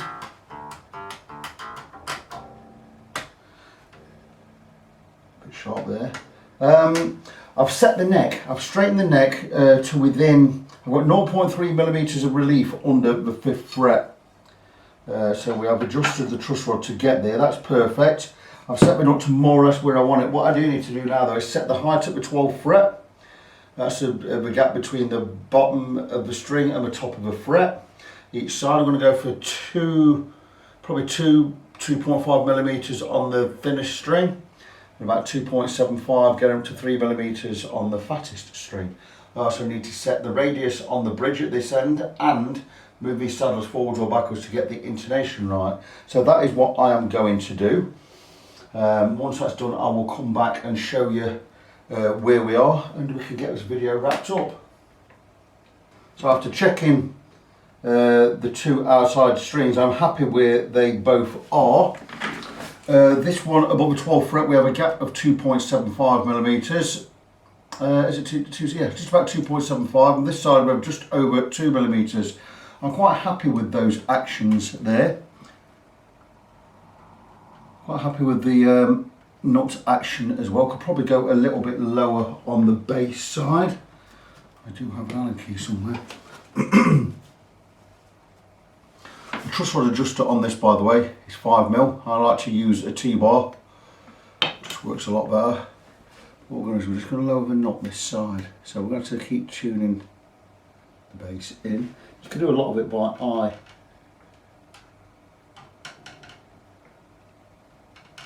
That was pretty good.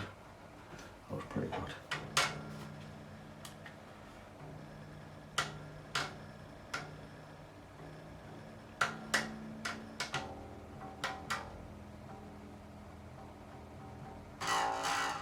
Now we are rattling there. That's because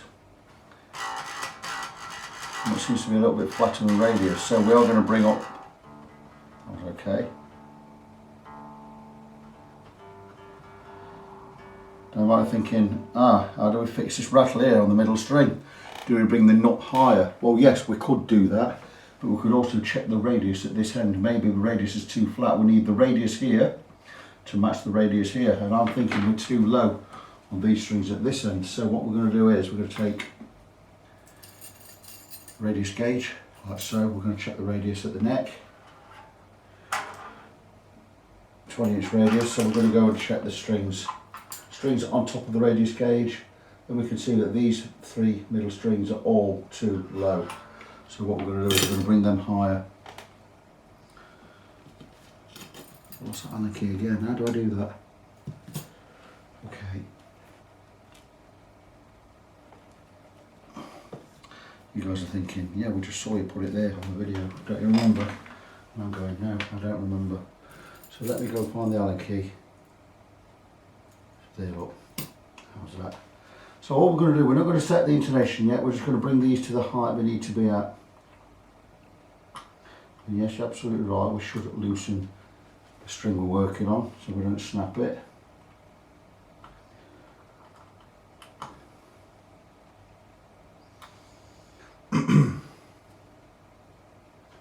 We're going to bring them higher than we need to.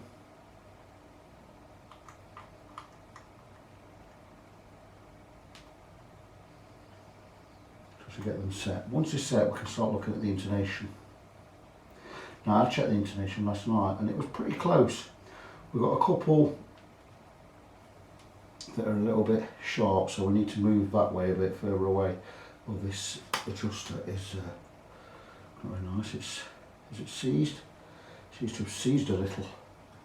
I'll get some WD in there in a minute. But anyway, let's just have a look, see where we are right now.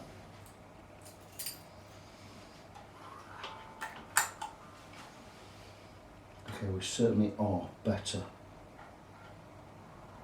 That looks pretty good, barring this one. No, so let's just check where we are there. Still rattling, so we're going to bring the knot up higher. A quarter turn each side.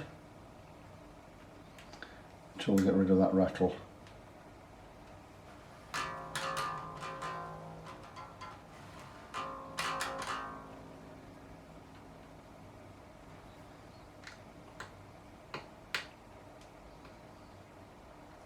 We need to just come back slightly on the truss rod. A little bit more relief in there. And that's nice. So we are there.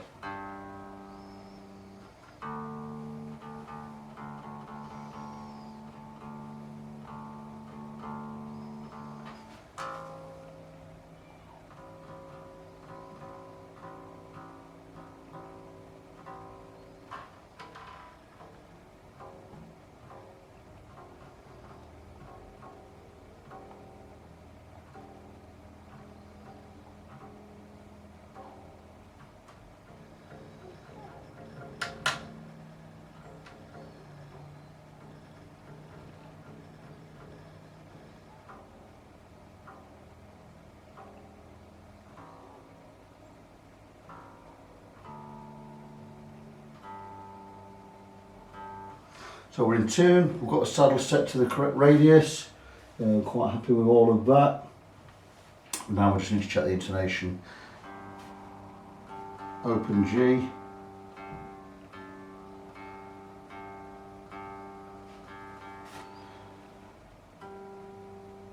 Harmonic's fine, fretted.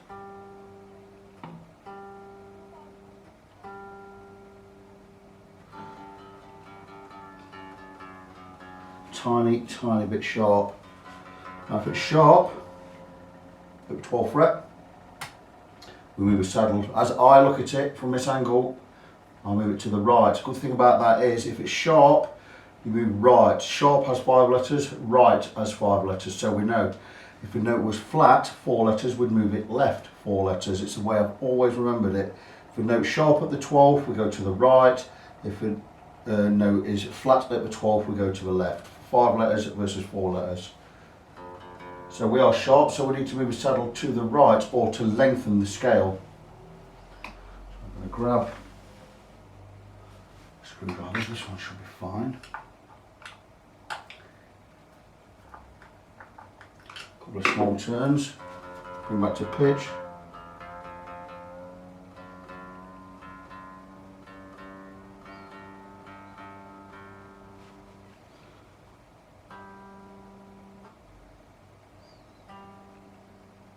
Perfect.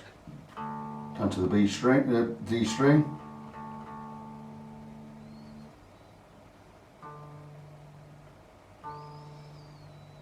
Again, just a nadger sharp.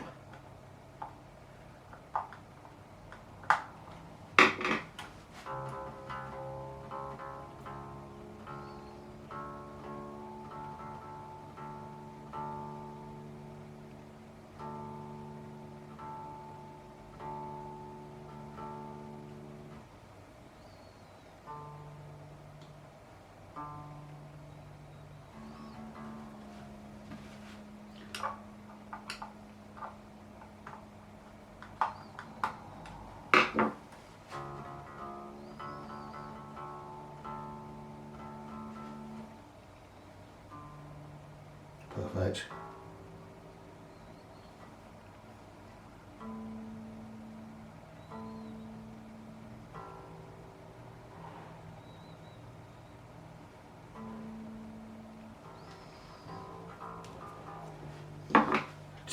Tiny bit short. The good thing about this is we're moving each of these saddles the same amount of distance, so it is going to keep the radius intact.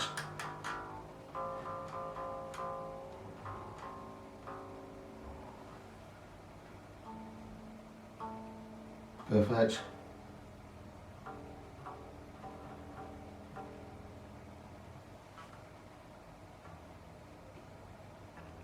E is fine. The B, might struggle with the B.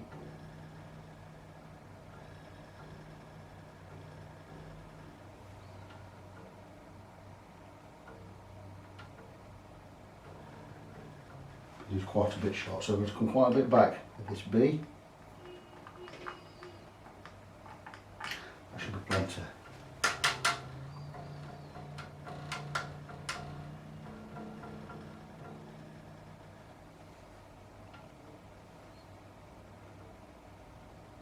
And that is it, we are all set. I'm just going to check one more thing. I'm going to check the radius again under the strings.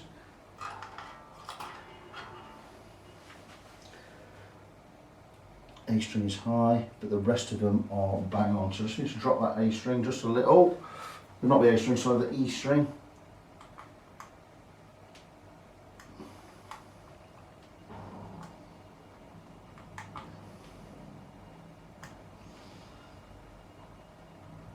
And we are good. So I'm just going to check the saddles by eye. Just need to bring it up a touch.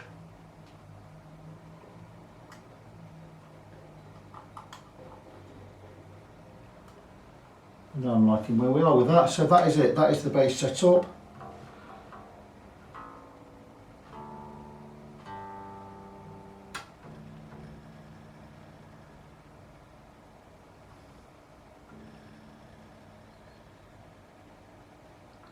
I do believe that these two strings are the same width. Not convinced that one's sitting low enough, but check that out. I might just widen this slot just a little bit. But anyway, leave that with me. Once that's done, we're going to get the truss rod cover on. So one thing, I'll check that truss rod action again, the relief, just to see that we are where I want to be. And if I'm happy with that, the guitar is set up and we can just basically get it wrapped up. 1, 3, 5. Well, a little bit too low. 0.3 at the 7th, might just get away with that. I'm just going to loosen that truss rod off just a tad. A little bit more relief in there. I'll leave it 5 minutes. Once it's settled, check it again. If I'm happy, I'll check the tuning again. Then we'll get it into the playing position. We'll recheck the tuning and the intonation. And if I'm happy with that, we'll get it boxed up and get it shipped out. And there we are, friends. We are all done. We have a Warwick FNA Jazzman 5-string bass. And what a great looking instrument it is. And let's remind ourselves of why it came in. Well, one problem was the intonation wasn't right, so I needed a setup, but the bigger problem was the neck had it. The truss rod had seized, the neck had relief on one side, back boat on the other, and was severely twisted at this end, the end you're looking at. You'll now see that the neck is no longer twisted. It no longer has relief one side, back bow the other. It says relief both sides. So what I've done is I've removed the fingerboard from the neck. We've got the neck straight. I removed the fingerboard. We've got it all straightened up by using steam and clamps and various methods I've been using over the years. We replaced the truss rod. Here's the old one, the old seized one. I'm sending this back so Jamie can have a look at it. Where it is seized, it stops turning there. So we replaced the truss rod, we cleaned up the edges, surfaces, we glued the fingerboard back on. Once that was all done, we'd got the neck straight, we put it back on the bass, we've levelled the frets, we've recrowned and polished the frets. We've had to reshape the neck in some areas, because what does happen is when you're using steam and everything, wood tends to expand a little bit. So we've reprofiled the neck. It feels fantastic, it's super smooth.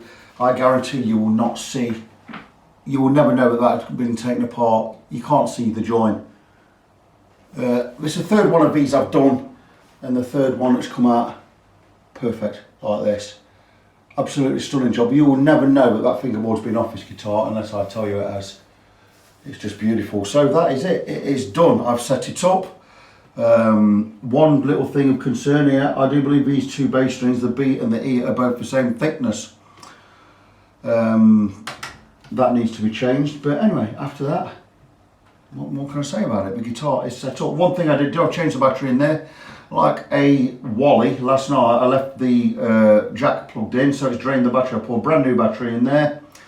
I've not had it plugged in yet, but yeah, I have had it plugged in. Tell a lie. I have had it plugged in. Everything works absolutely fine. The setup is done and the bass is ready to go back to its owner. This is going down to Middlesex today. It's been picked up any time.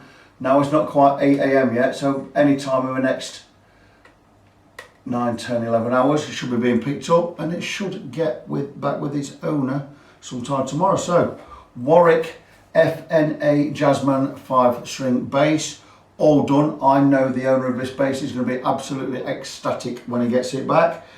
It has cost him just shy of £470 for all of the work and the replacement parts. But how much would a replacement base cost? So anyway, all done. What a fantastic project this has been. I always love doing these guitars. They're great work. They make great videos. They don't make me any money, the amount of hours I put in, but you know, I don't really care about that. It's just a fantastic project. I've enjoyed it, and it extends or it expands my portfolio. So great thing, all done. Just before I do go, I want to remind you my website, facebook.com/ng17. That's facebook.com/NGONESEVEN. You can always also catch me at fretfriend.co.uk. I'm Victor, I am your Fret Friend. Until next time, as always, God bless you. Be good to each other, and I'll catch you in the next one.